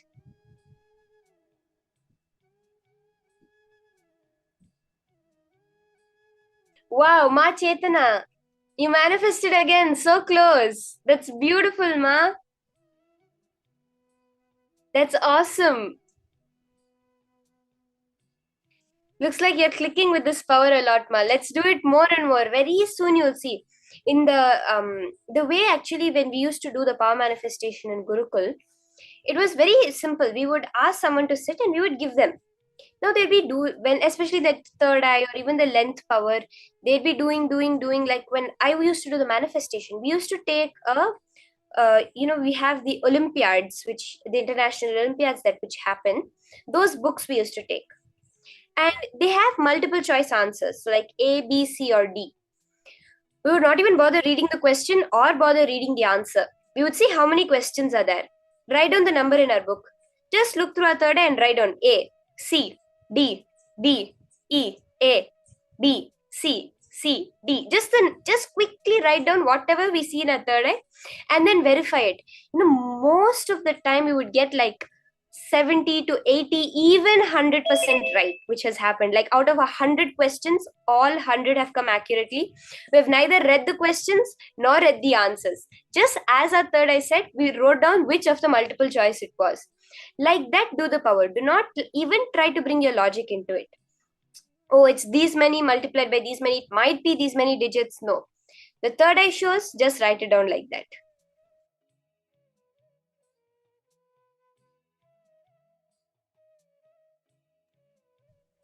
You would have heard of Srinivasa Ramanujam, who was a very great mathematician. He's known as the man who knew infinity.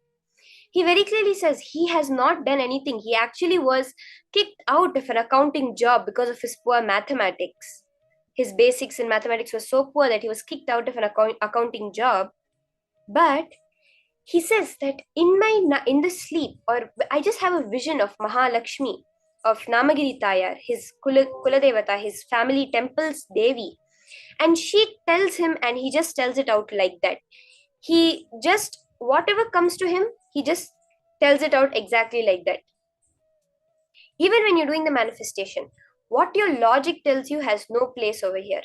Just look through your third eye and put it down immediately.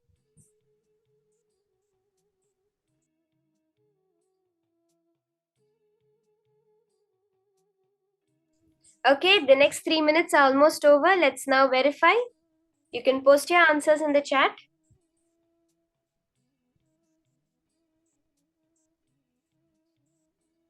Quickly verify this round. You can also just answer yourself on the calculator quickly. And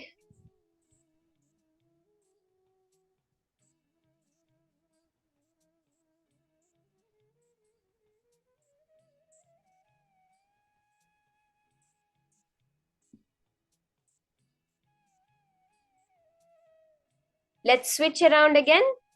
Now get your next question from your partner. Now the Nityas are manifesting. Let the Anandas give the question. We'll just have one more round after this. So let's quickly do it. Let's give that gap between our thoughts for Paramashiva to manifest within us. No guessing. No guessing, only manifesting. Even in your words, do not use the words like guess, I think it may be this, is it this? No. Paramashiva has shown this to me, it will be right. You are seeing the truth as it is. When you ask someone, can you verify if this number is right? And you give them a number, then what are they going to do? They're going to open and they're going to read it. They're not going to guess it. The same way, now your Paramashiva is showing you the number, you're not guessing it. You're just reading it out as it is shown to you by the cosmos.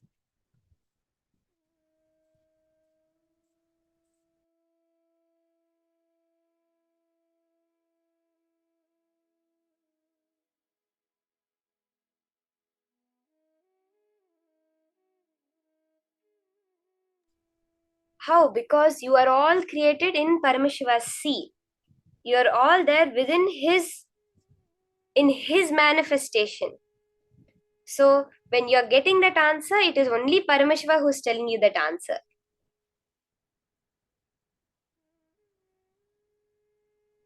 Let's continue.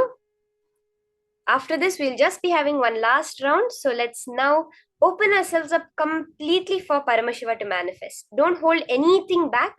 Whatever comes in your third eye, this is not an exam. You're not going to be checked on it. You're not going to be given a first place or a last place. No. You are opening yourself for Paramashiva to manifest. Just enjoying that flow and enjoying whatever happens. When you get the answer right, enjoying Paramashiva's manifestation. If the answer seems to be not right, also enjoying Paramashiva's manifestation as that. Okay?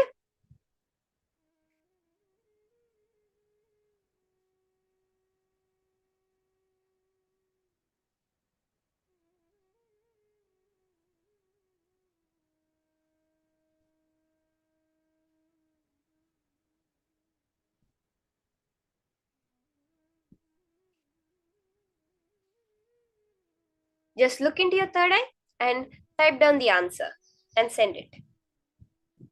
Once you have sent it in the chat, you can verify also. Go to the calculator, verify, and see what the answer is coming and move on to the next round. Move on to the next question. You have just a few more seconds for this round.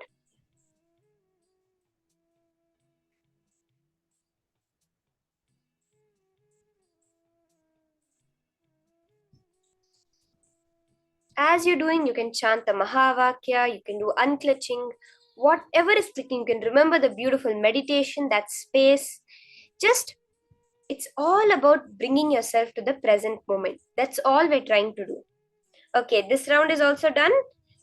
Let's verify. Send your answers, verify your answers, and switch partners. Now for the last round, we're going to be having the Anandas manifesting. So all the Nityas, quickly give your questions. Let the Anandas start.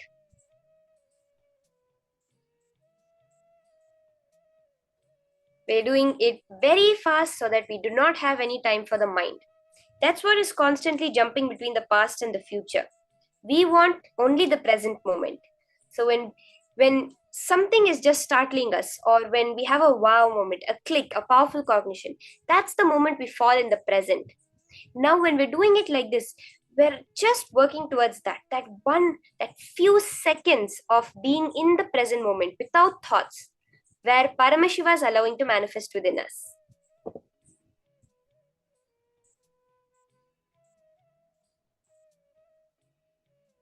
You can get your question, start the manifestation. The next round has started. 30 seconds are already over.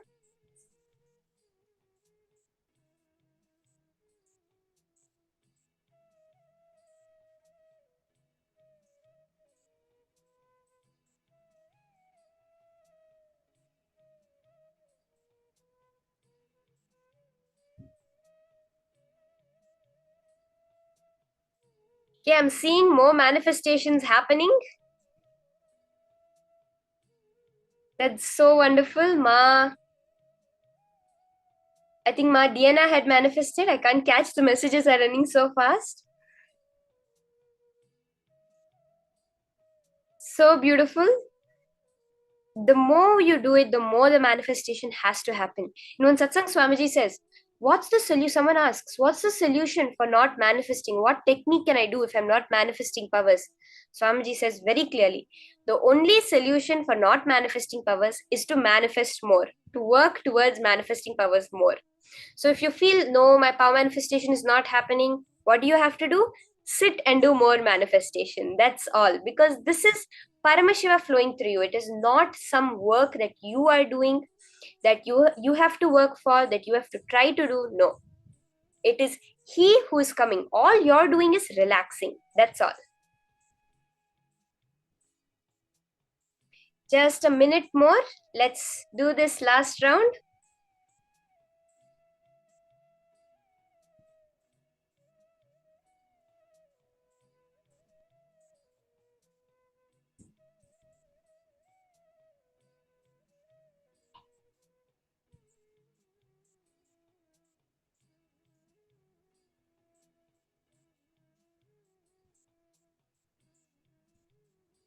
Yes, Ma Rain, you also manifested. I see that you got it 2 times right. That's awesome. Celebrate, clap for yourself. Enjoy Paramashiva's manifestation that's happening. Okay, now you can verify. Let's verify your manifestation. Put it into your calculator, get the answer, and look how was your answer matching with it. This is such a beautiful energy, the space that we're all creating by doing so much power manifesting, just balancing ourselves, aligning ourselves to Paramashiva. Now, let's understand more about this. Okay, it's going to be a very interesting session, which will give you such a next level understanding. You know, what you think of as right, as wrong, as things you're supposed to do, things you're not supposed to do. It will give you a clear path to creating, to sustaining anything, to destroying anything, to getting to when you're in delusion, how you should be and how to liberate yourselves. Okay, this next session is going to be a very awesome understanding. If there's something you want to create in your life, if there's something you want to sustain, something you want to hold, something you do not want in your life, or something you want to be liberated from, this session is for you. This session, we're going to be understanding how, with these 4 tattvas of integrity, authenticity, responsibility, and enriching, we can understand these 5 components of our life and manifest it in our life the way we want it. Okay, so these 4 are not just knowledge, not just concepts, they are powers that you're going to manifest. Let's now listen to Swamiji's powerful cognitions on the 4 tattvas.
Listen intensely.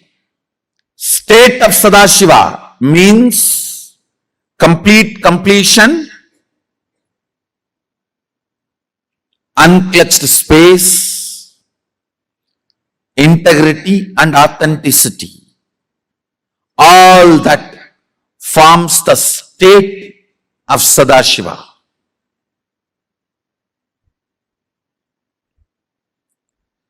When I say space of Sadashiva, Ishwaratva, manifesting,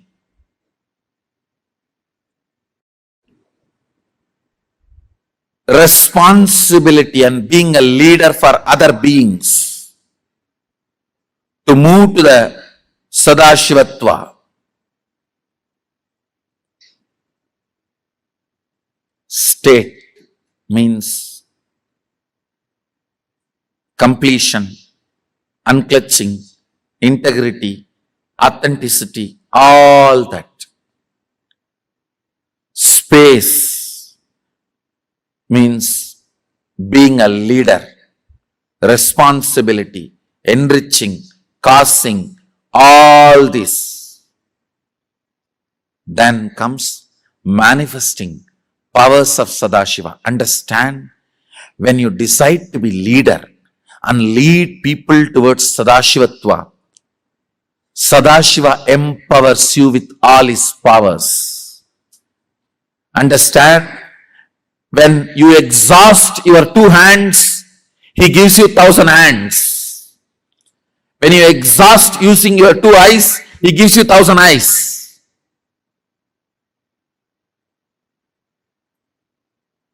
When you have put everything to use, then he gives more.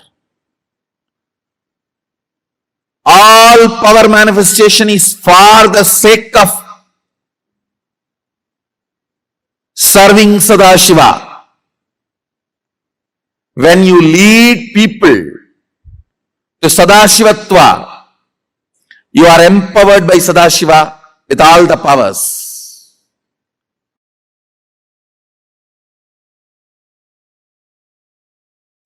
The manifest and unmanifest components of Sadashiva is part of you. The manifest is Satyojatam, Tatpurusham, Ahoram, Vamadevam, Ishanam. If I put it in your user-friendly language, I should tell you, I am not translating, I am putting it in user-friendly language, means roughly equating it.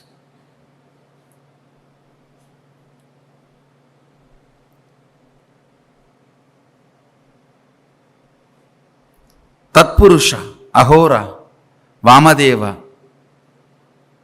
Satyojata, Ishana. These are the 5 manifest aspects of Sadashiva.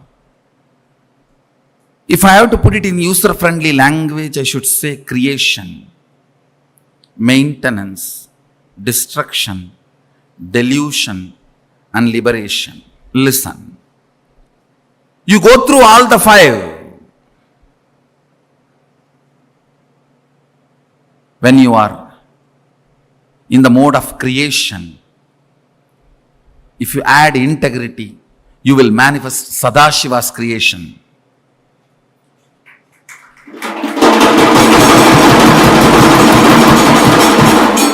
Listen. When you are in the mode of creation, add integrity to you, you will manifest Sadashiva. Let me repeat. When you are in the creation mode, add integrity to it. You may ask, what is creation mode? When you feel like doing something active. It can be your office work. It can be manifesting wealth. It can be doing something for name and fame, including career activities, or it can be physically creating something, art, painting, drawing, even sexual desires, activities. All these belong to creation. When you are in the creation mode, bring integrity to you, you will manifest Sadashiva. Your creativity plus integrity is Sadashiva's creation energy. Satyojata. Only from Satya, anything can be born. Jata means born. Satyojata means born out of integrity. Anything which is born out of integrity only will stand forever. So the creation phase of Sadashiva is Satyojata in all your creativity. Maintenance, sustenance. Bring authenticity to your sustenance. Listen. Anything which loses authenticity starts collapsing, and it needs to collapse. The earlier it collapses, good for the humanity. Understand? Anything which loses its authenticity, it is time for it to vacate the planet Earth, the existence. anything which retains its authenticity continues to exist forever. Anything, if you want it to be alive, just retain its authenticity. Everything else will be taken care. When I was attacked, the only thing I decided, I will keep the authenticity of me and my Sangha. That's it. It cannot be destroyed. Authenticity. In all your sustenance, bring authenticity. In all your sustenance, bring authenticity.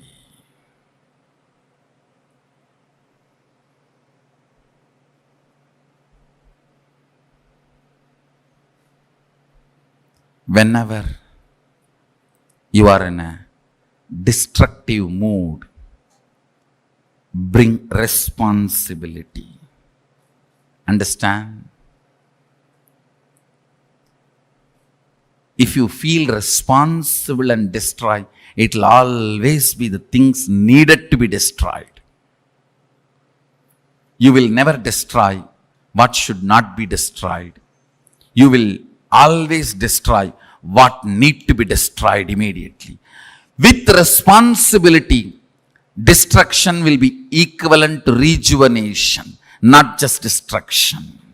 Irresponsibility leads to tantrum throwing, rioting destruction.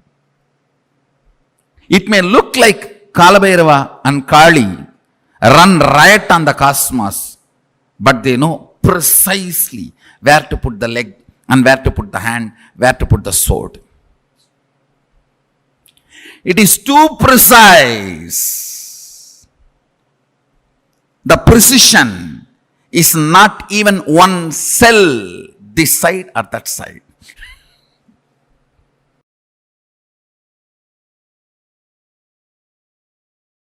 I will expand on the fundamental principle, first principle of becoming Sadashiva. Understand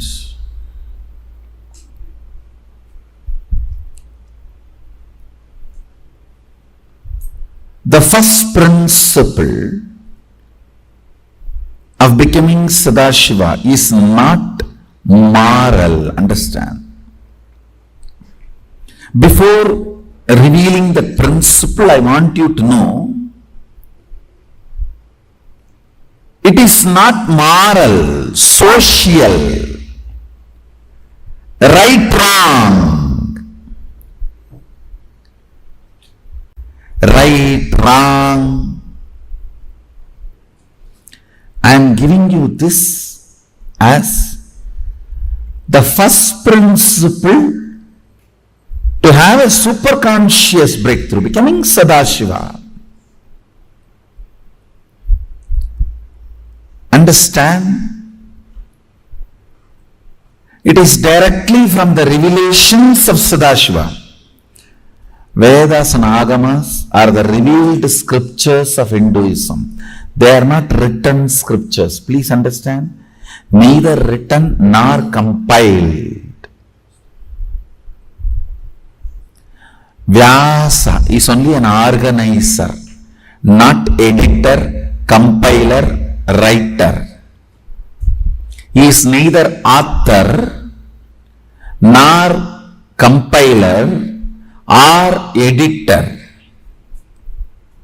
He is just an organizer of the Vedas and Agamas.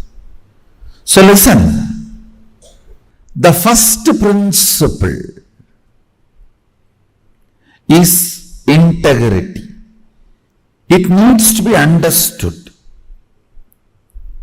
The first level of integrity only is the thought current you are cherishing with you and others, treating it as life. It's only a first level of integrity. Understand?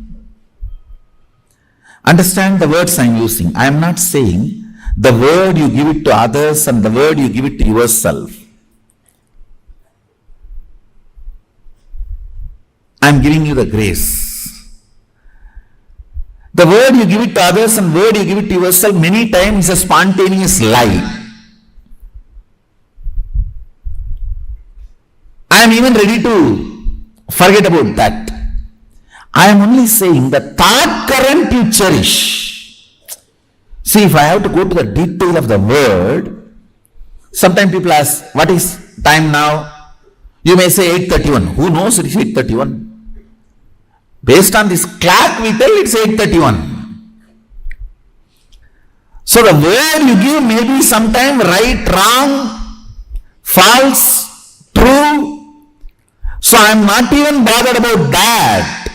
The thought current you cherish, I need to tell the time after verifying with all my abilities. So that is the thought current. Understand? My intention to tell the time is right. I am not interested in lying. I want to tell the right time to him. But whatever research I can do with my intelligence and with the available infrastructure, with that I will do it and tell. This is thought current. All of you understand the difference between thought current and a word.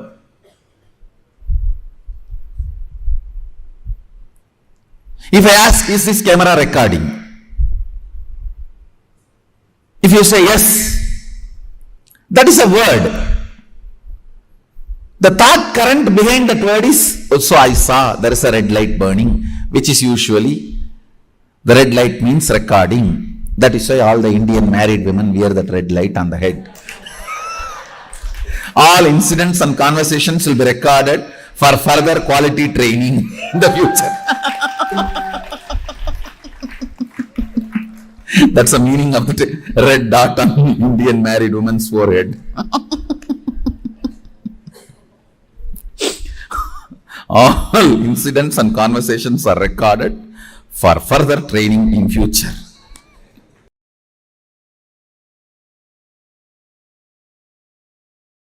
I'll define authenticity. Listen carefully.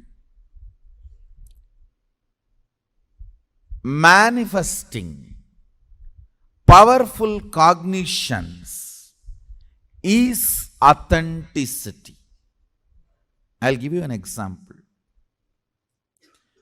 You can manifest a cognition. Oh, in the 7 billion people, only these few hundred are able to make it to Sadashivatva. If I physically made it, I am going to make it.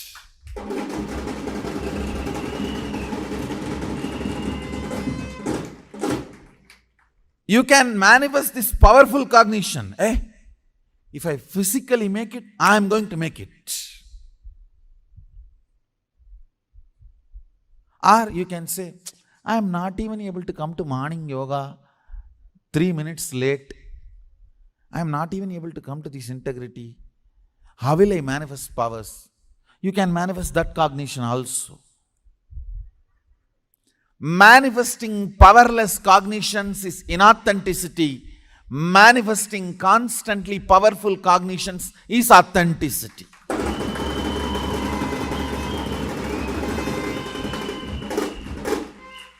You can say, if my third eye is open, if I am able to roll coconut, I can roll any matter, I can move any matter.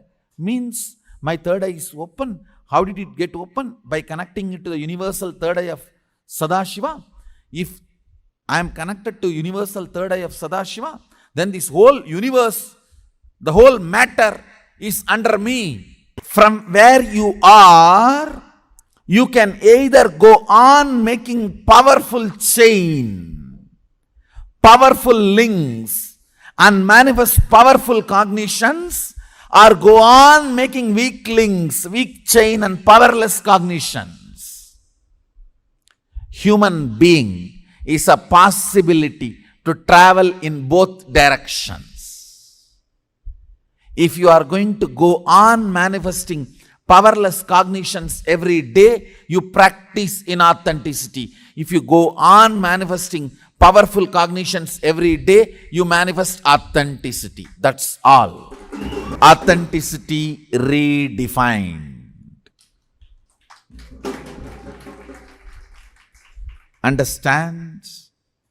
Practicing authenticity means manifesting powerful cognitions. Matter is moving just by the power, means I am connected to cosmic third eye. If I am connected to cosmic third eye, not just coconut, I can roll planets. Why only coconuts? I can roll planets. Because it is from the cosmic third eye, the whole universe is generated. Going on manifesting powerful cognitions and playing with it is what I call authenticity.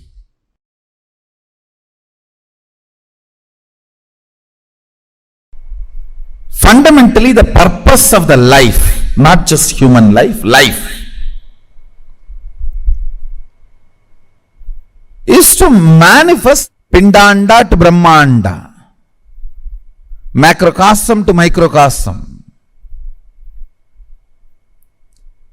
one cell amoeba to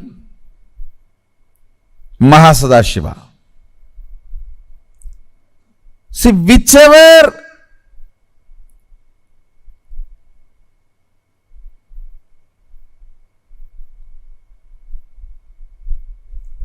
part you are in this long journey, you may be just having physical growth, or having physical and psychological growth, or physical and psychological and conscious growth, or whatever level you may be there in this whole journey, supporting other beings in this journey is enriching.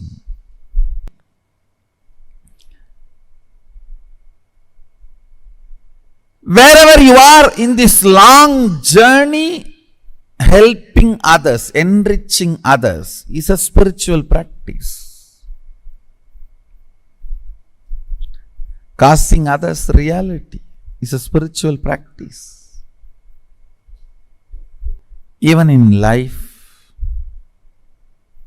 whether you want more energy in the body, health, more resources in your life, wealth, more beings to live together for your love, to share your love, give and receive, relationships. Fundamental principle is coming to conclusion to enrich and cause. Only if you decide to enrich and cause, energy will start oozing in your life. Energy starts oozing in you only when you decide to enrich.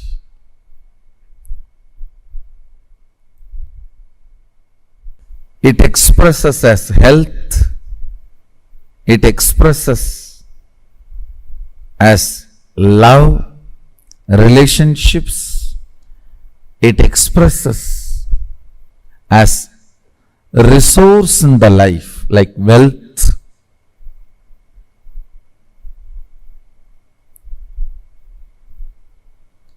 What's the biggest wealth, you know?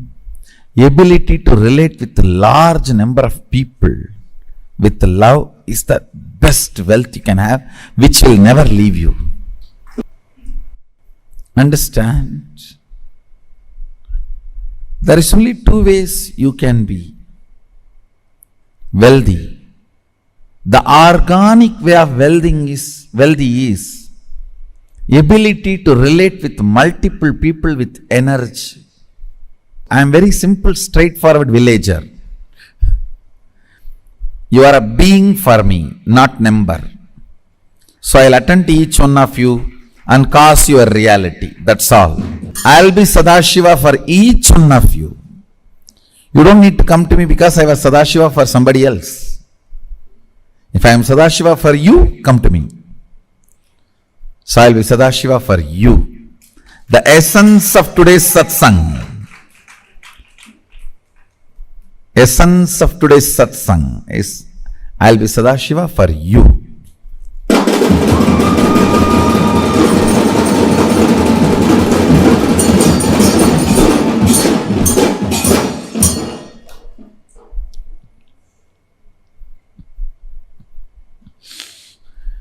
So,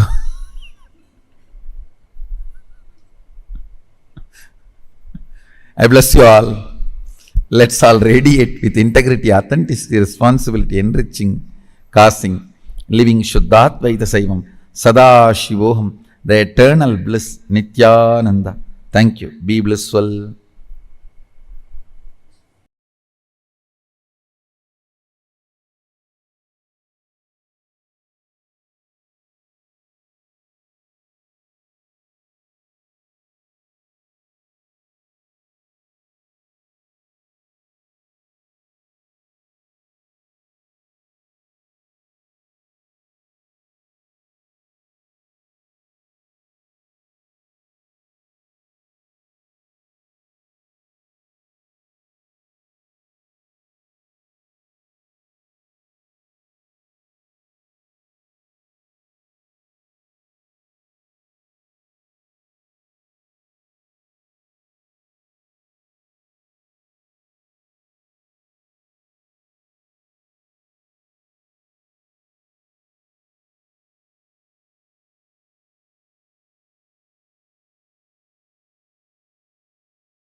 So powerfully from Swamiji, we understood the depth of the four tattvas, I should say, beyond just their length, the logical understanding we normally have of integrity, of keeping to my word, or being on time, or the understanding of authenticity as just doing the best I can, responsibility. Everything, Swamiji took us to the depth of the understanding, like really what it means, and how Using these, we manifest Sadashiva. They're not some moral thing. They're not just something to make you do well in life. They are for you to manifest Sadashiva himself, to manifest Paramashiva himself. How many of you really understood that? That every act in life has to be aligned to that goal. That's the next level understanding of integrity, actually. That when we understand that integrity is not just the time, it's not just our word that we give to ourselves and others, it is being true to who we have committed ourselves to be. If you say, I want to be Paramashiva, aligning every part of your life towards that, aligning every word you speak towards that. As Swamiji said, that first principle that you have to have a superconscious breakthrough is integrity. When you want to become Sadashiva, what's the first thing you need to do? Get integrated. The thought current that you cherish about yourselves and others, cherishing that as your life. What does this exactly mean? Swamiji gives the example. If an elephant eats leaves, he is being integrated. If a lion eats meat, he is being integrated. Why? Because they're doing what they are known for. What is the thought current they cherish about themselves and others? You can understand it like this. They are doing that. But if an elephant starts to eat meat, then it is non-integrity. When you understand it like this, now when you are cherishing a thought current that with you and others, you're cherishing everyone in this world is Paramashiva and I am Paramashiva. Integrity means treating that as your life, your very life being, that yes, I am Paramashiva and everyone around me is Paramashiva.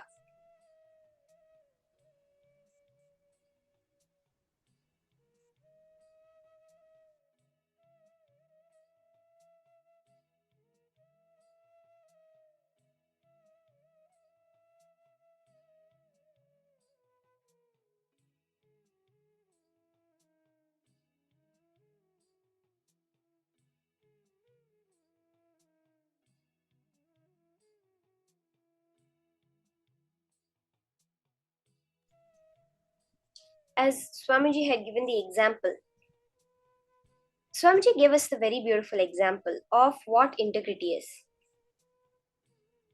It's at the very basic level, it's not just your words, because many times you spontaneously lie. Like Swamiji said, if I'm telling the time is 8:31, how do you know it's really 8:31? Based on, I do not have any intention to lie to you. I do not have any intention to cheat you, to tell you something that's not true. No. As far as I can do the research, look at the clock. I have seen the clock and I verified that this clock is at the right time, and I'm telling you the time that I can. That is integrity at the most fundamental level. When you are removing all your wrong ideas, deleting all the wrong ideas you have about life, about body, about mind, about consciousness, about time, about the universe, the world, and about anything. When you are deleting these wrong ideas, meaning what? Let's say I have decided, okay, now I'm going to manifest a completely healthy body. I want my body to be 100% at the peak of health. This is the thought current I'm cherishing about myself and about my life. There are so many cognitions you have, right? Where you say, okay, let's say when it comes to health, we have a cognition. If I eat more, I cannot be healthy. Or else I have to exercise a lot, but I do not have the time to exercise. Therefore, I can never be healthy. I'm too lazy in the morning to do yoga, so I can never be healthy. Or I'm addicted to a certain type of food item. There's no way I can go beyond this, so I cannot be healthy. See, these are the wrong ideas, thought currents that you're cherishing about that thing you want to manifest, about the life you want to manifest, about your health. Like this, for each aspect of life, what you want, the way you want your life to be, you have a lot of these wrong cognitions. Now, when we are deleting, doing a control delete of all these cognitions from our life and building the new cognitions, the new software of functioning our life, that is integrity. It's not moral, it is a frequency. Swamiji very beautifully gives us an example.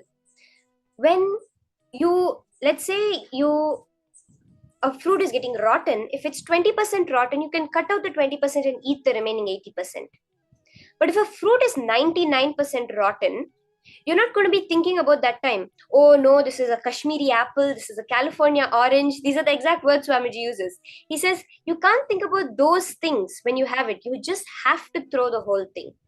The same way, now the mental setup we have, we just have to do a control shift delete of it and open up our new possibilities and install a very new software, the software of Sadashiva.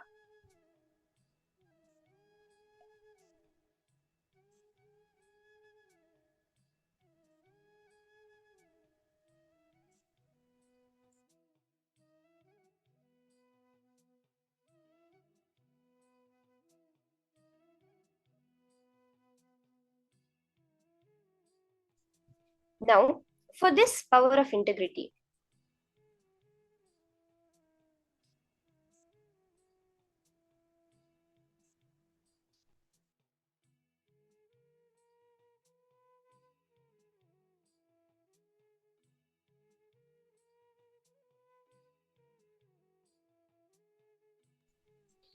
for all of us, we have an intra-organ. Now, what is an intra-organ exactly?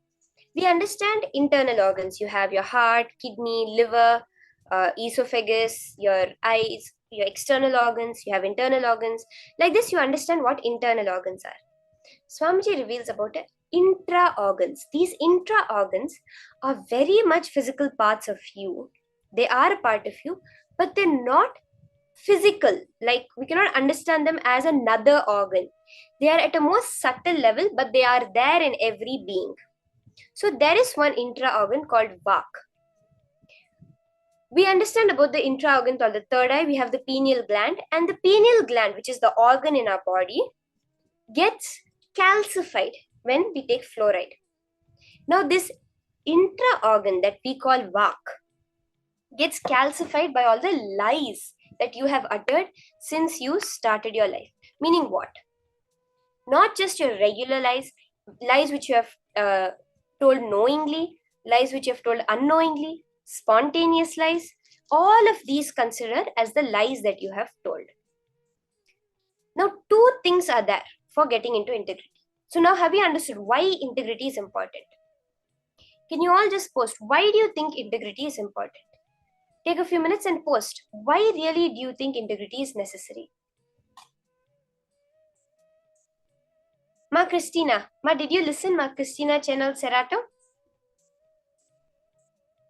Ma, were you listening to the session? Can you post now, why do you think integrity is important?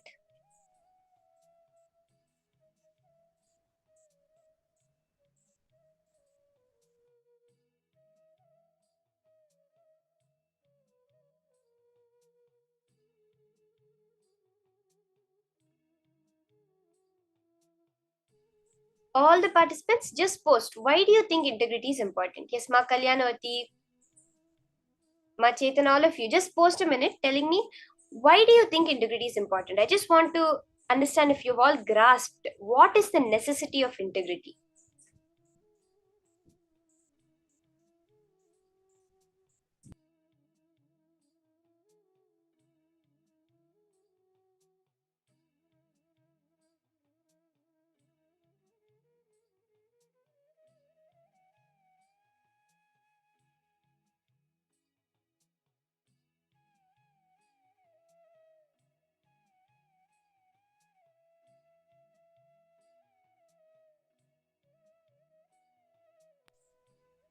Okay, someone named iPhone has said it's like water to our spiritual growth.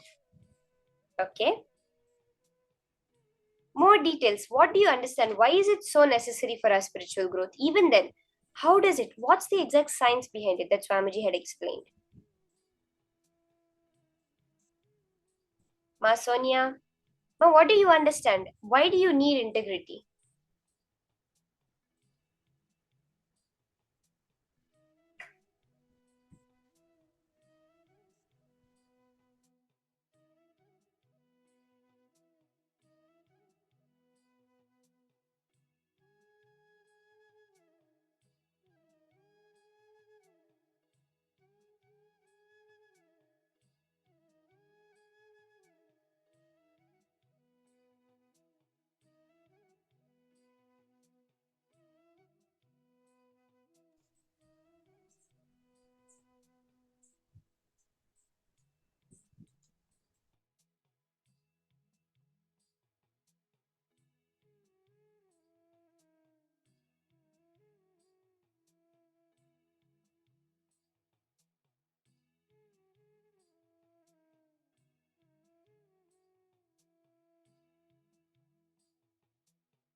Yes, Manita, you have posted integrity is necessary to open manifestations of the work we speak or words we speak or think. Yes, Ma, that is one level of it. But ultimately, it is for manifesting Sadashiva himself. What is the most ultimate thing that we can understand? See, Swamiji says that everybody is looking to realize themselves only. Whether it's a person who's becoming a terrorist, a person who's becoming a drug addict, a person who's becoming a billionaire, a person who is becoming a celebrity, a acting star, whatever, everyone is looking for that Sadashivata within them. We say we're looking for our other half, but that half which we're looking for is actually within us. That is the wholeness of us, which is Sadashiva. Integrity is that first level, the first thing necessary for us to realize the completeness of ourselves. That is why we need integrity. Now, Swamiji says that only two things are necessary for you to get you to your integrity. First, this moment you declaring, I will maintain my word as my life. The words I express to others,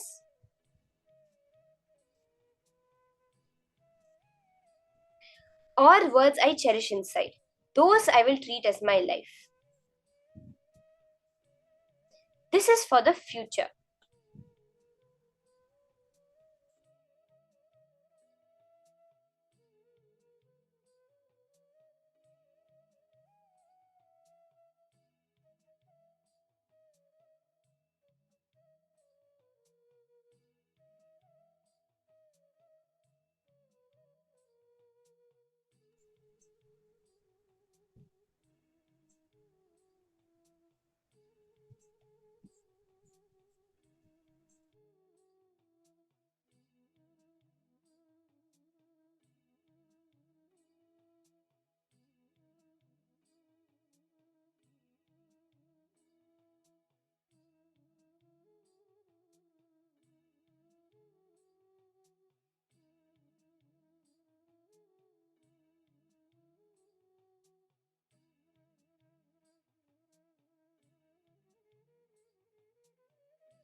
The second thing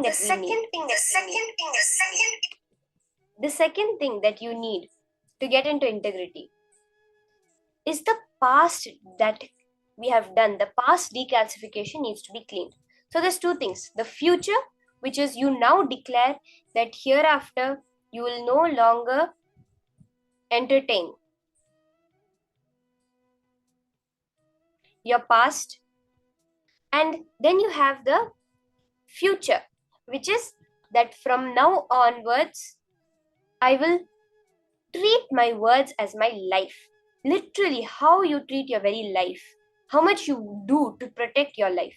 That's how much I will do to protect my word. That's for the future. And the past calcification needs to be clean. The detoxification, decalcification needs to be done. That can only be done by you remembering all the lies you have uttered, whatever you're able to remember, and completing with them. That is the key word, completing with them.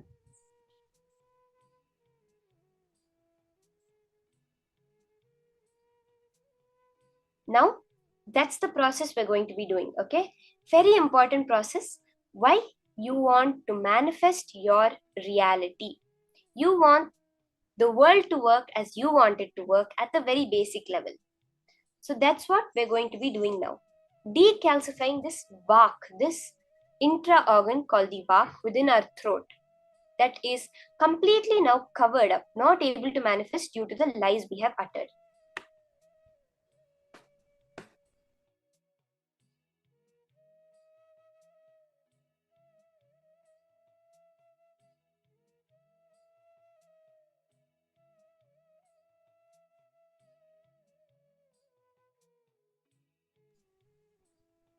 Okay, so let's start.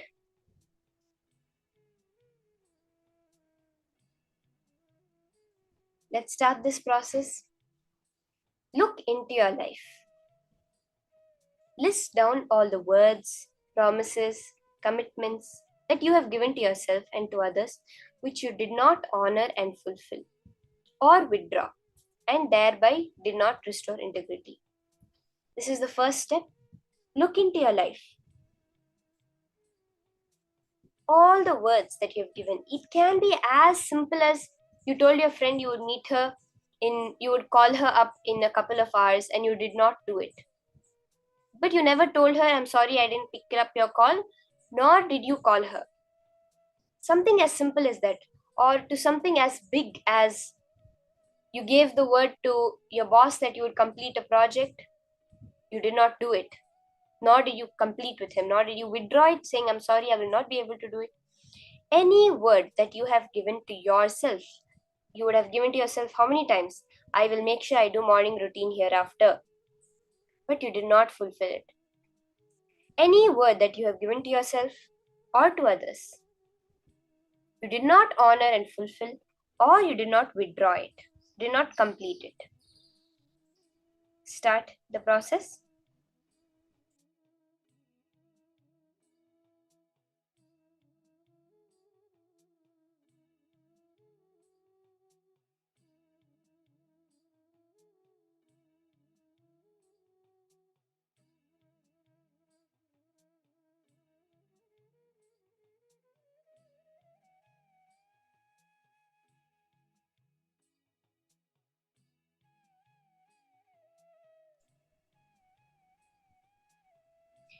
It may be when you were really small, you went and told, you said, I will become a doctor when I grow up.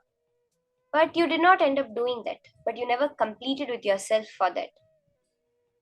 Any word from your youngest stage, you can go backwards. You can start yesterday, the last week, the last year, and go backwards and go till your earliest incident that you're able to remember. All the lies that you have ever uttered, not completed or fulfilled it.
Now, once you have written down in your life all these promises, words that you have given but not fulfilled,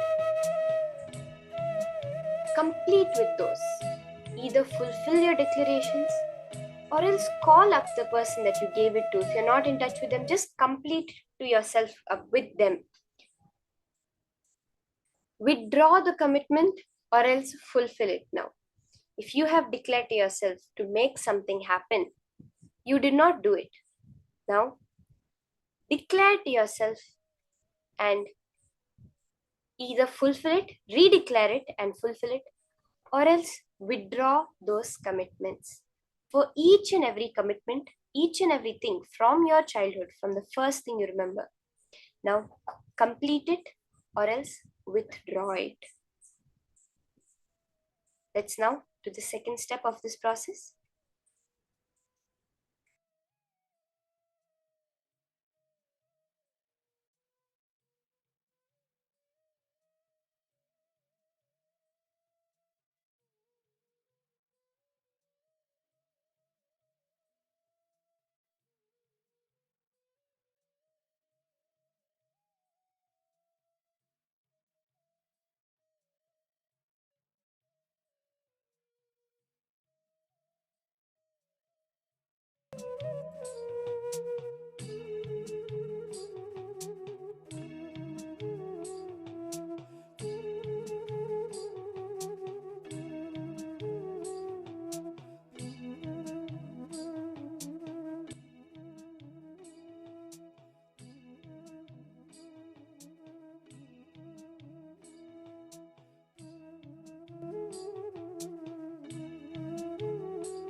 As each of you are writing down, I just wanted to explain to all the participants, how many of you have finished writing down the words which you gave to yourself and that you have not fulfilled? Okay. Now, please understand, any word you have not fulfilled, complete with it.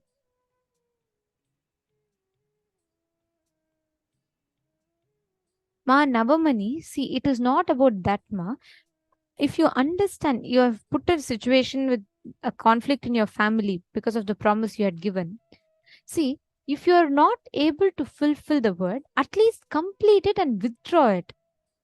If you complete it, if you realize that, okay, I have given a word. For example, if I tell you, in 2 minutes, I'm going to be coming and starting the power manifestation. But in 2 minutes, I do not start the power manifestation. Then it is a non-integrity of my word. And I am responsible to fulfill that word. Are you understanding?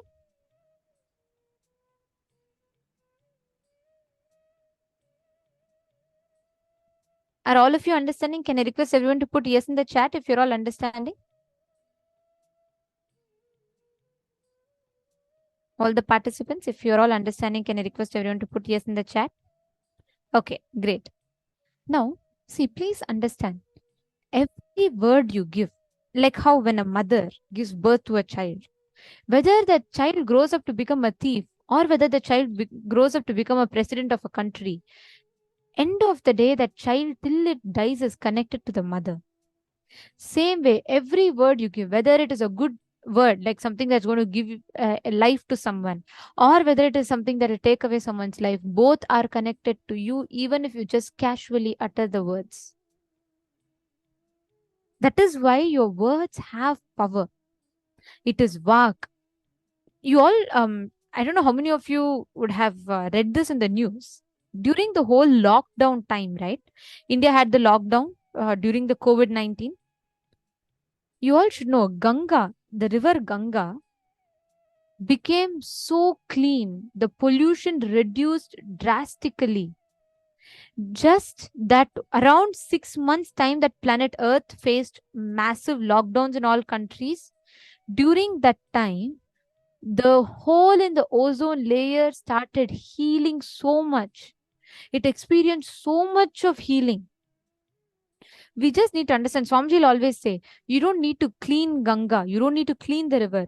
If you just stop polluting, that is enough. The river will just clean itself.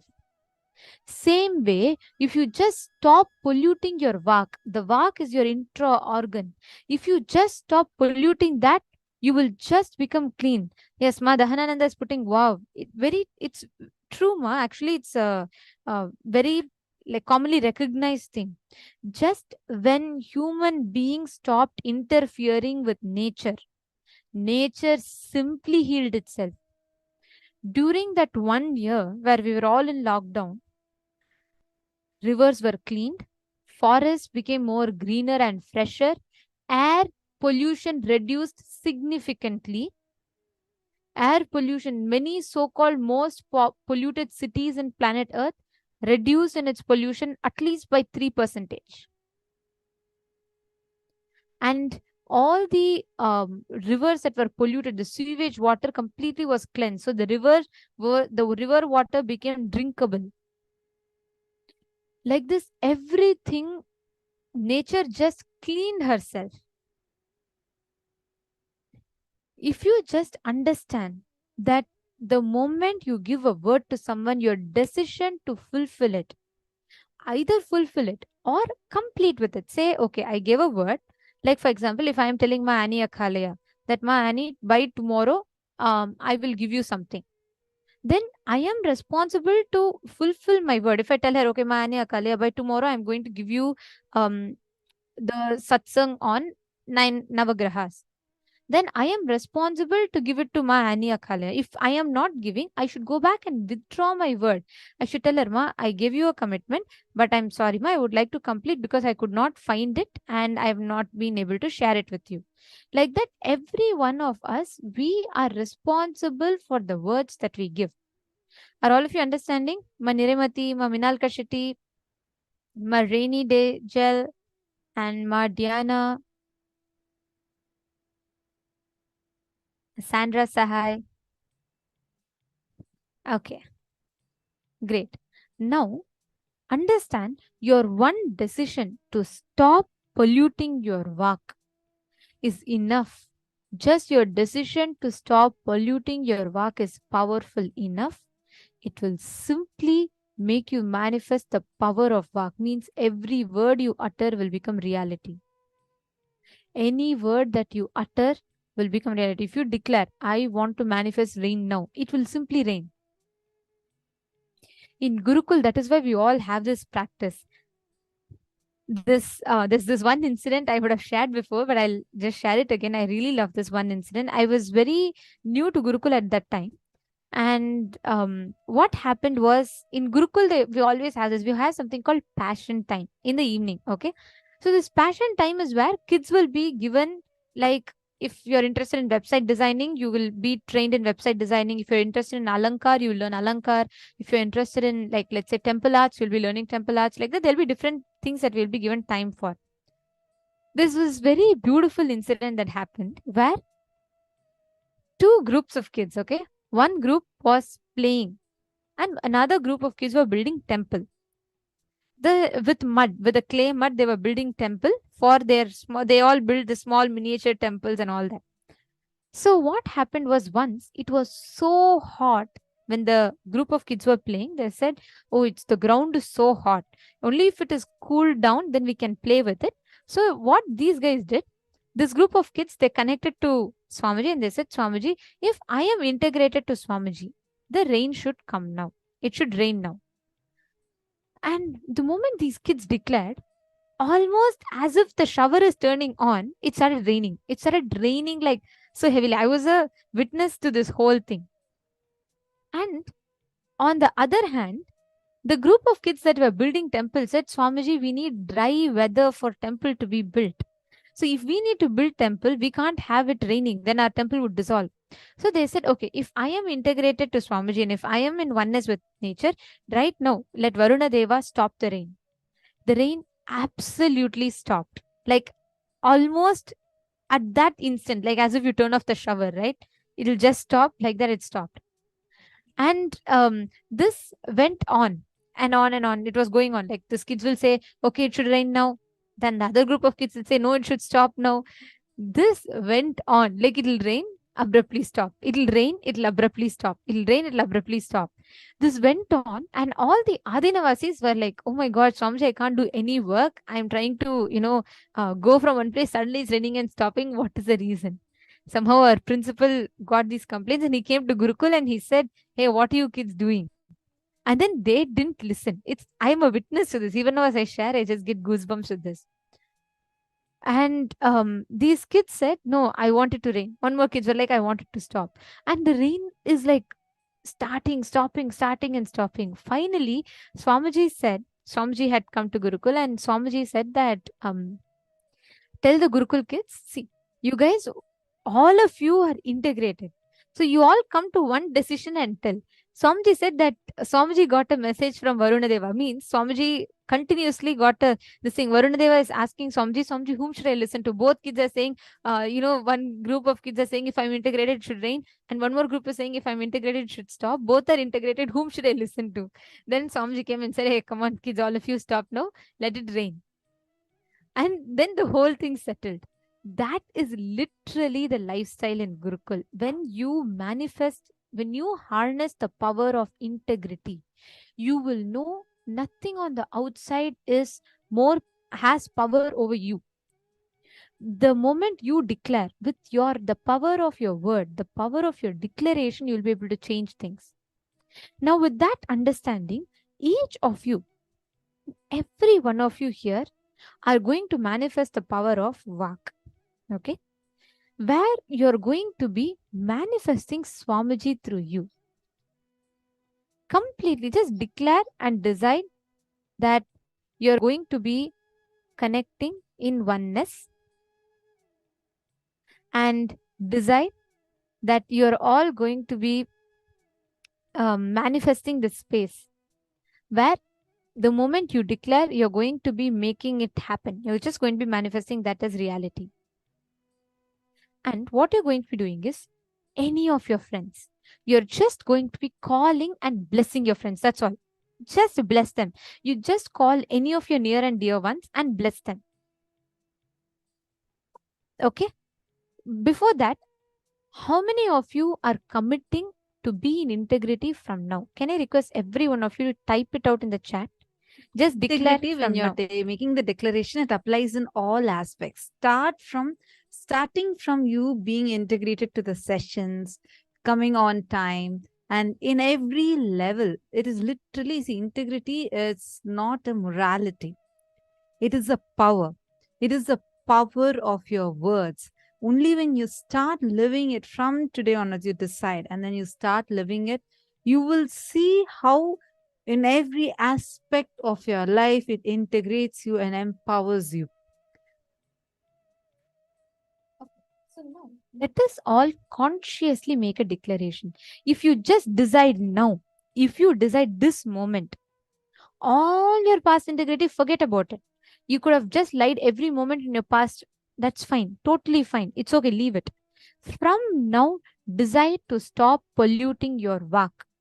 Understand vak is as alive in you, as alive as your eyes, as alive as your sense of hearing. So every one of you that are sitting here, just decide now, you are going to be integrated. Can I request every one of you to post that as a commitment? Tell with integrity, authenticity, responsibility, and enriching. You can put your name and say that I am declaring I will be in integrity with my words, thoughts, and actions from this moment onwards. Can I request everyone here, whoever is ready to take this commitment? Just declare you're going to be in integrity from this moment onwards.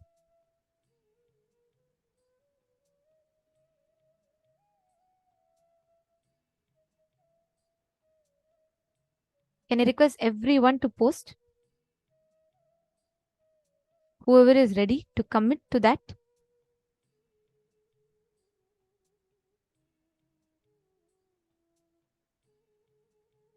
You all can post in the Zoom chat. Whoever is committing, you all can post.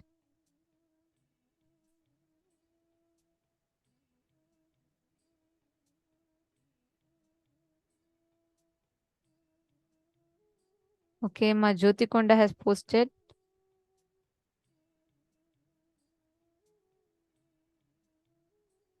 Come on, every one of you, please post your declaration.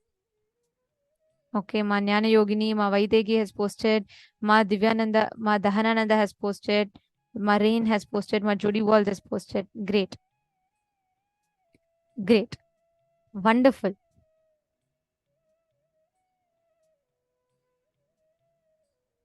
Okay, Ma Chetana, Ma Anita, and Madonna has posted.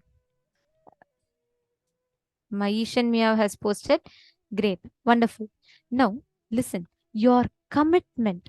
Forget about your past failures. Whether you were successful or not does not matter. From this moment, decide. Okay. Ma Joyce, your understanding so far? Ma Joyce Liang. Okay. Next. With this declaration, let us start manifesting Sadashiva. Integrity makes you manifest Sadashiva. The moment you have declared, now that means the space of manifesting Sadashiva is open for each and every one of you. Ma Niraimadi and Rita, you have written Nanum enakku nermayaga irupen. Actually, this is not just honesty. It's not just being honest. It is having integrity. Swamiji says the word as Urungavittal in Tamil, where you are integrating yourself. One is, yes, whatever words you give, whatever promises you give, you fulfilling that. But it is not just ending with that. Like Swamiji will say, are you integrated with your vision for life? Are you integrated with what you want to be? How is it that you want to be in your life? Are you integrated to that? Now, how you are, it is basically you honoring every thought and word that you give to yourself and others as your life. Meaning, as your life, you should get that involved, and that committed to it. You should be true from your very thought current. Like Swamiji, like for example,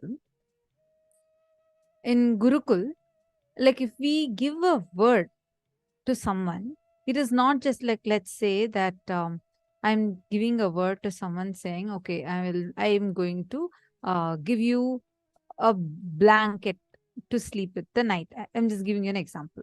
So now let's say the context from which I'm telling is to make sure that that person is sleeping comfortably and everything is proper.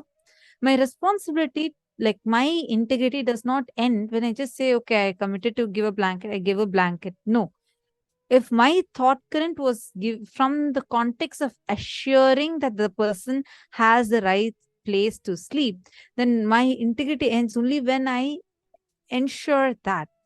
Are you all understanding? It is you being honest and true to your very thought current from which you're giving that word.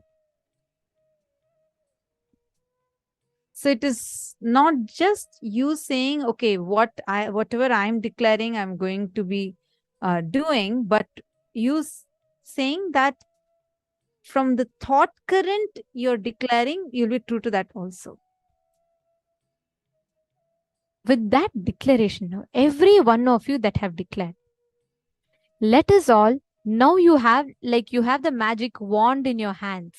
Understand, from this moment onwards, every word you utter, it will simply be empowered to become a reality. So you have that conscious power in your hands. Whatever you declare, that will manifest as reality. So just decide to consciously create that as reality. Ma Hongs was asking, what is the difference between Sadashiva and Paramashiva? The pure form of, like, it's Sadashiva is also another manifestation of Paramashiva only. Whenever Swamiji has told, whenever Swamiji refers to Sadashiva, Paramashiva, Mahasadashiva, Shiva, all of these Swamiji is referring to the same pure, the ultimate Godhead of Hinduism. See, now, like how Swamiji, sorry, just to give one analogy to this, like how when we say Swamiji as a Supreme Pontiff of Hinduism, we are addressing Swamiji's dimension where he is leading that whole 2 billion Hindus to create a nation, that dimension. When we say Swamiji as Swamiji, we are addressing Swamiji in a very personal level, like our Swamiji, right? When we say Swamiji as like an avatar, we are talking about the Paramashiva dimension of Swamiji, like as he as a god, like giving us all with powers, boons, blessings, everything. We're all addressing Swamiji only, the same Swamiji, but different dimensions. Like that, Paramashiva's dimension through which he does the Panchakrityas is called as Sadashiva. Okay, ma? All right. Now, every one of you that have declared, let us all sit. Integrity makes you manifest Sadashiva. Means when you sit with a decision to manifest integrity, you are manifesting Swamiji in that very moment. Now, every one of you that are sitting here, now that you have committed to manifest integrity, let us sit with that decision. Please connect to Swamiji. We are going to do a very, very powerful process now. We will be projecting one picture of Swamiji's. It could be any form, any picture of Swamiji's. We will be projecting one picture of Swamiji's. And I request every one of you to completely take that form exactly as Swamiji is. Whether Swamiji is smiling, whether Swamiji is standing, whether Swamiji is sitting, you are all going to be in that exact same form. Sorry, I just want to address one more thing before we move further. Hope all of you are able to hear me better. See, I saw Ma Joyce had posted about how she had given a word to her child to buy some toy and did not. Yes, it's also not integrity. But, for example, let us say that you are giving a word to your child for something and later you feel, no, that's not the right thing for your child. You should be true to the thought current. You should be integrated to who you declare to be, your kid's mother. So let's say that you are loving your kid. You're telling your kid, okay, day after tomorrow, you can go outside and play. But then you're saying that the weather is not good and it's not safe for your kid to go outside and play. You want your kid to stay inside. Now, you should not say, okay, but I have already given him word that he's going to go play outside. I can't stop him. No. The non-integrity here will not be just saying, okay, I gave a word, so I just fulfill it, what to do. But even before you gave this word, you've already given your declaration, how you are occurring to him as a mother. You have given a commitment as with the responsibility as a mother. So you need to be integrated to that. So you need to talk to your child, educate your child, tell your child, and operate from that space. Only that is fulfilling your integrity completely. It is not just about, okay, I have what I wanted to buy this time. I'm just giving you this example because I felt like we need to understand, we need to be integrated to the very thought current that we are giving the word from. You're understanding more, Joyce? Okay. Wonderful. Now let's enter into this power manifestation. Is actually a very powerful power manifestation. You don't need to do anything else except for we're actually going to be showing you a form of Swamiji. You are going to sit or stand, but be exactly like that form of Swamiji. That same smile, same way your eyes moving, and the same exact position of hands, everything. You're going to visualize yourself as Swamiji. With the power of Vak, that declaration you have made, and when you're sitting like this, first thing that will start happening is you'll even start having the divine fragrance that's emanating from you.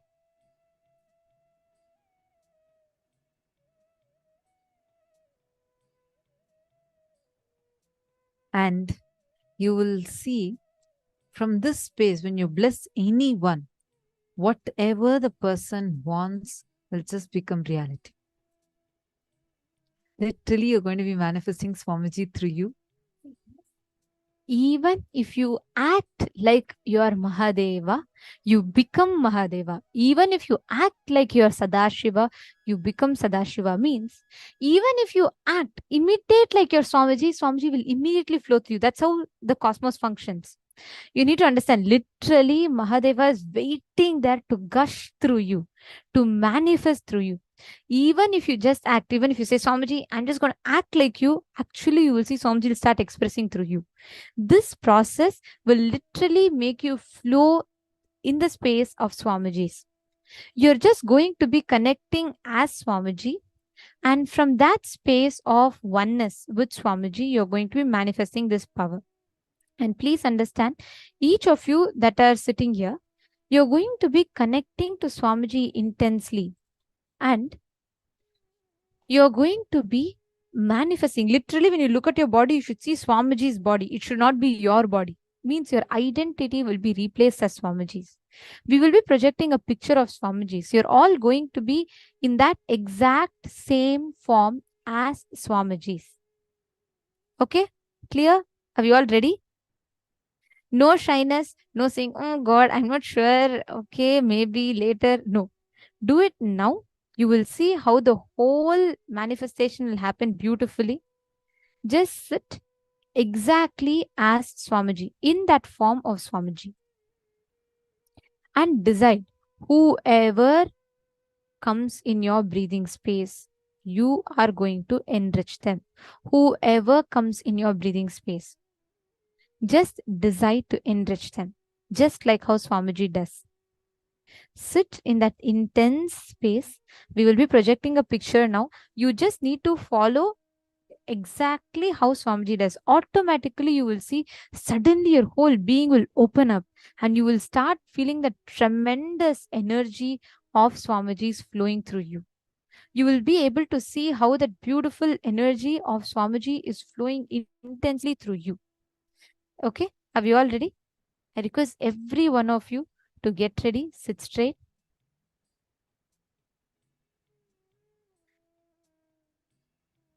All right. We will now be projecting the picture for all of you. Connect intensely. However Swamiji's form is, however Swamiji's eyes are, you're going to be exactly replicating that same way. If Swamiji is smiling, you'll also be smiling. If Swamiji is holding his hands and blessing, you also will be doing the same. Okay? Ready? Just you will see this is one of the most powerful process and one of the most beautiful processes to do. You will just enjoy this thoroughly, because the only thing, this is the most easiest way, because the only thing you need to do in this is act like your Swamiji. You don't even need to become, just act. Automatically you will see how the manifestation will start happening. Okay, so please sit straight.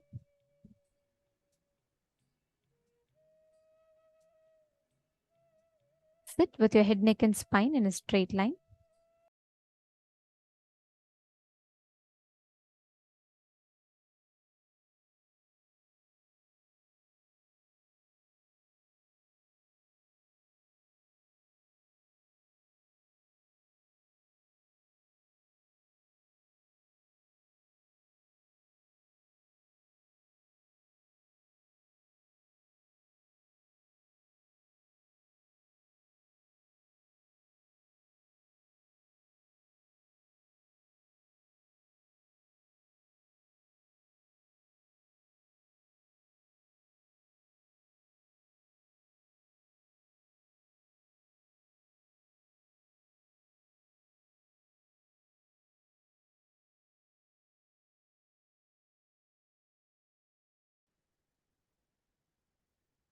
Now, intensely just be and become this form of Swamiji's.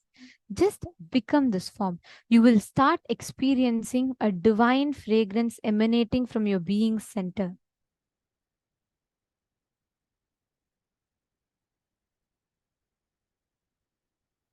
Just sit like this form, exactly how Swamiji's hands are, exactly how Swamiji is sitting, with that same smile. You will see the moment you start sitting like this, you will start mirroring that same space as Swamiji's. Come on, Ma Dhanalakshmi, Ma Sonia, Ma Chetana, the same way how royally Swamiji is sitting. See, sit like that. Put your legs folded. If you can, of course, you can keep your legs folded. Then put your hands, shoulders broad. That smile like Swamiji's. See, when you look at yourself, you should just experience, oh, it's Swamiji sitting. Every one of you, come on, sit exactly in the way that Swamiji is shown.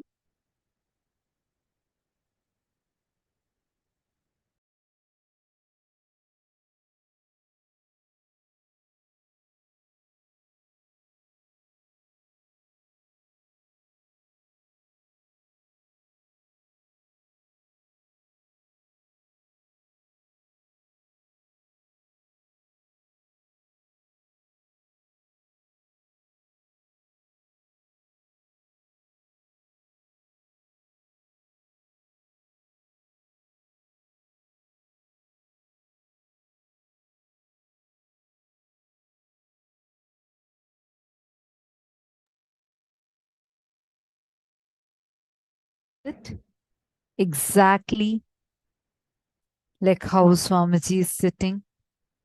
Sit exactly in the same form, with the same smile.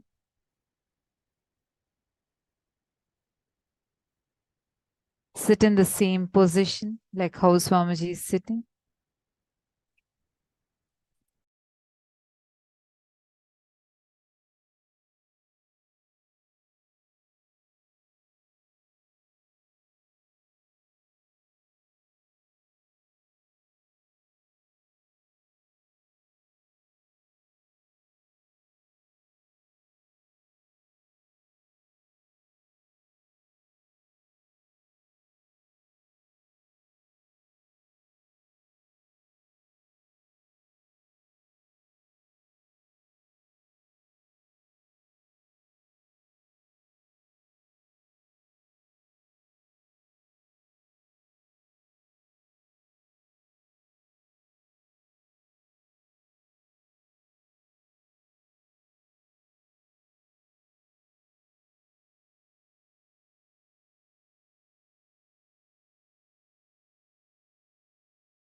Your hands should be exactly like how Swamiji's hands are, with the same face expression. Everything should be exactly like Swamiji. How many of you are already feeling that Swamiji is intensely manifesting through you? Wonderful. Now,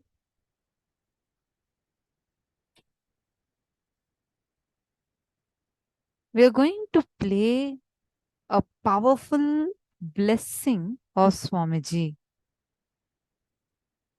You're going to see Swamiji blessing, and exactly like how Swamiji is blessing, you are going to call anyone that you want.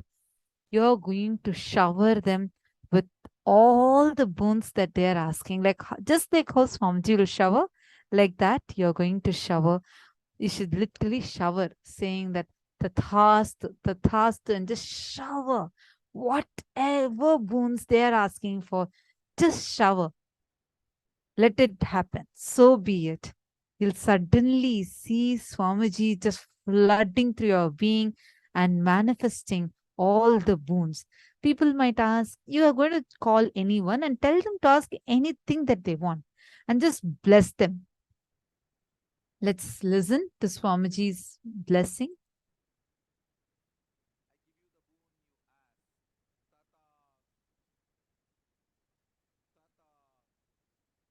Tatast. Sorry, I'm going to replay it again. I give you the boon you asked. Tatast. Tatast. Tatast. Like this. Sit as Swamiji. Call anyone that you want to call and bless. Tathastu, Tathastu, Tathastu. As how Swamiji blessed. Smile, sit like Swamiji and shower people with whatever boons. Don't feel shy. Sit as Swamiji and manifest Swamiji through you.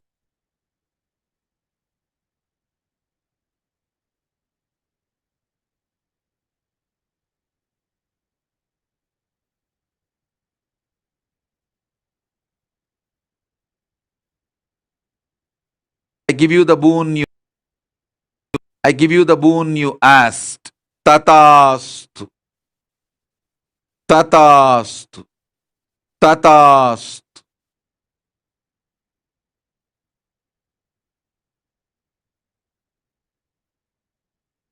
Connect to anyone, any of your friends. You're going to be calling don't expect anything from them. Call purely only from the space of showering them.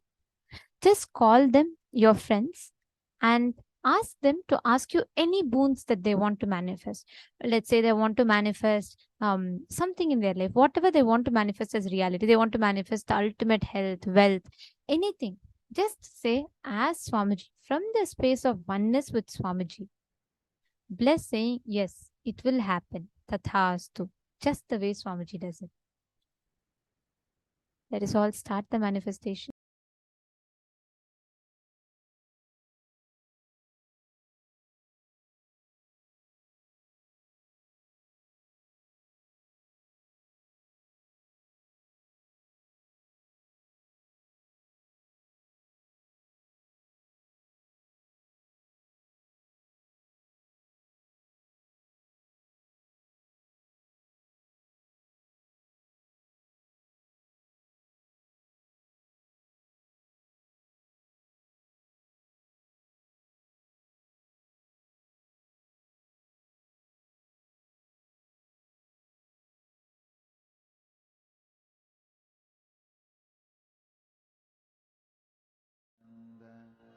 Paramashivoham. Om Nithyananda Paramashivoham. Come on, we request every one of you to start. Just call your friends and let's start the manifestation. Nithyananda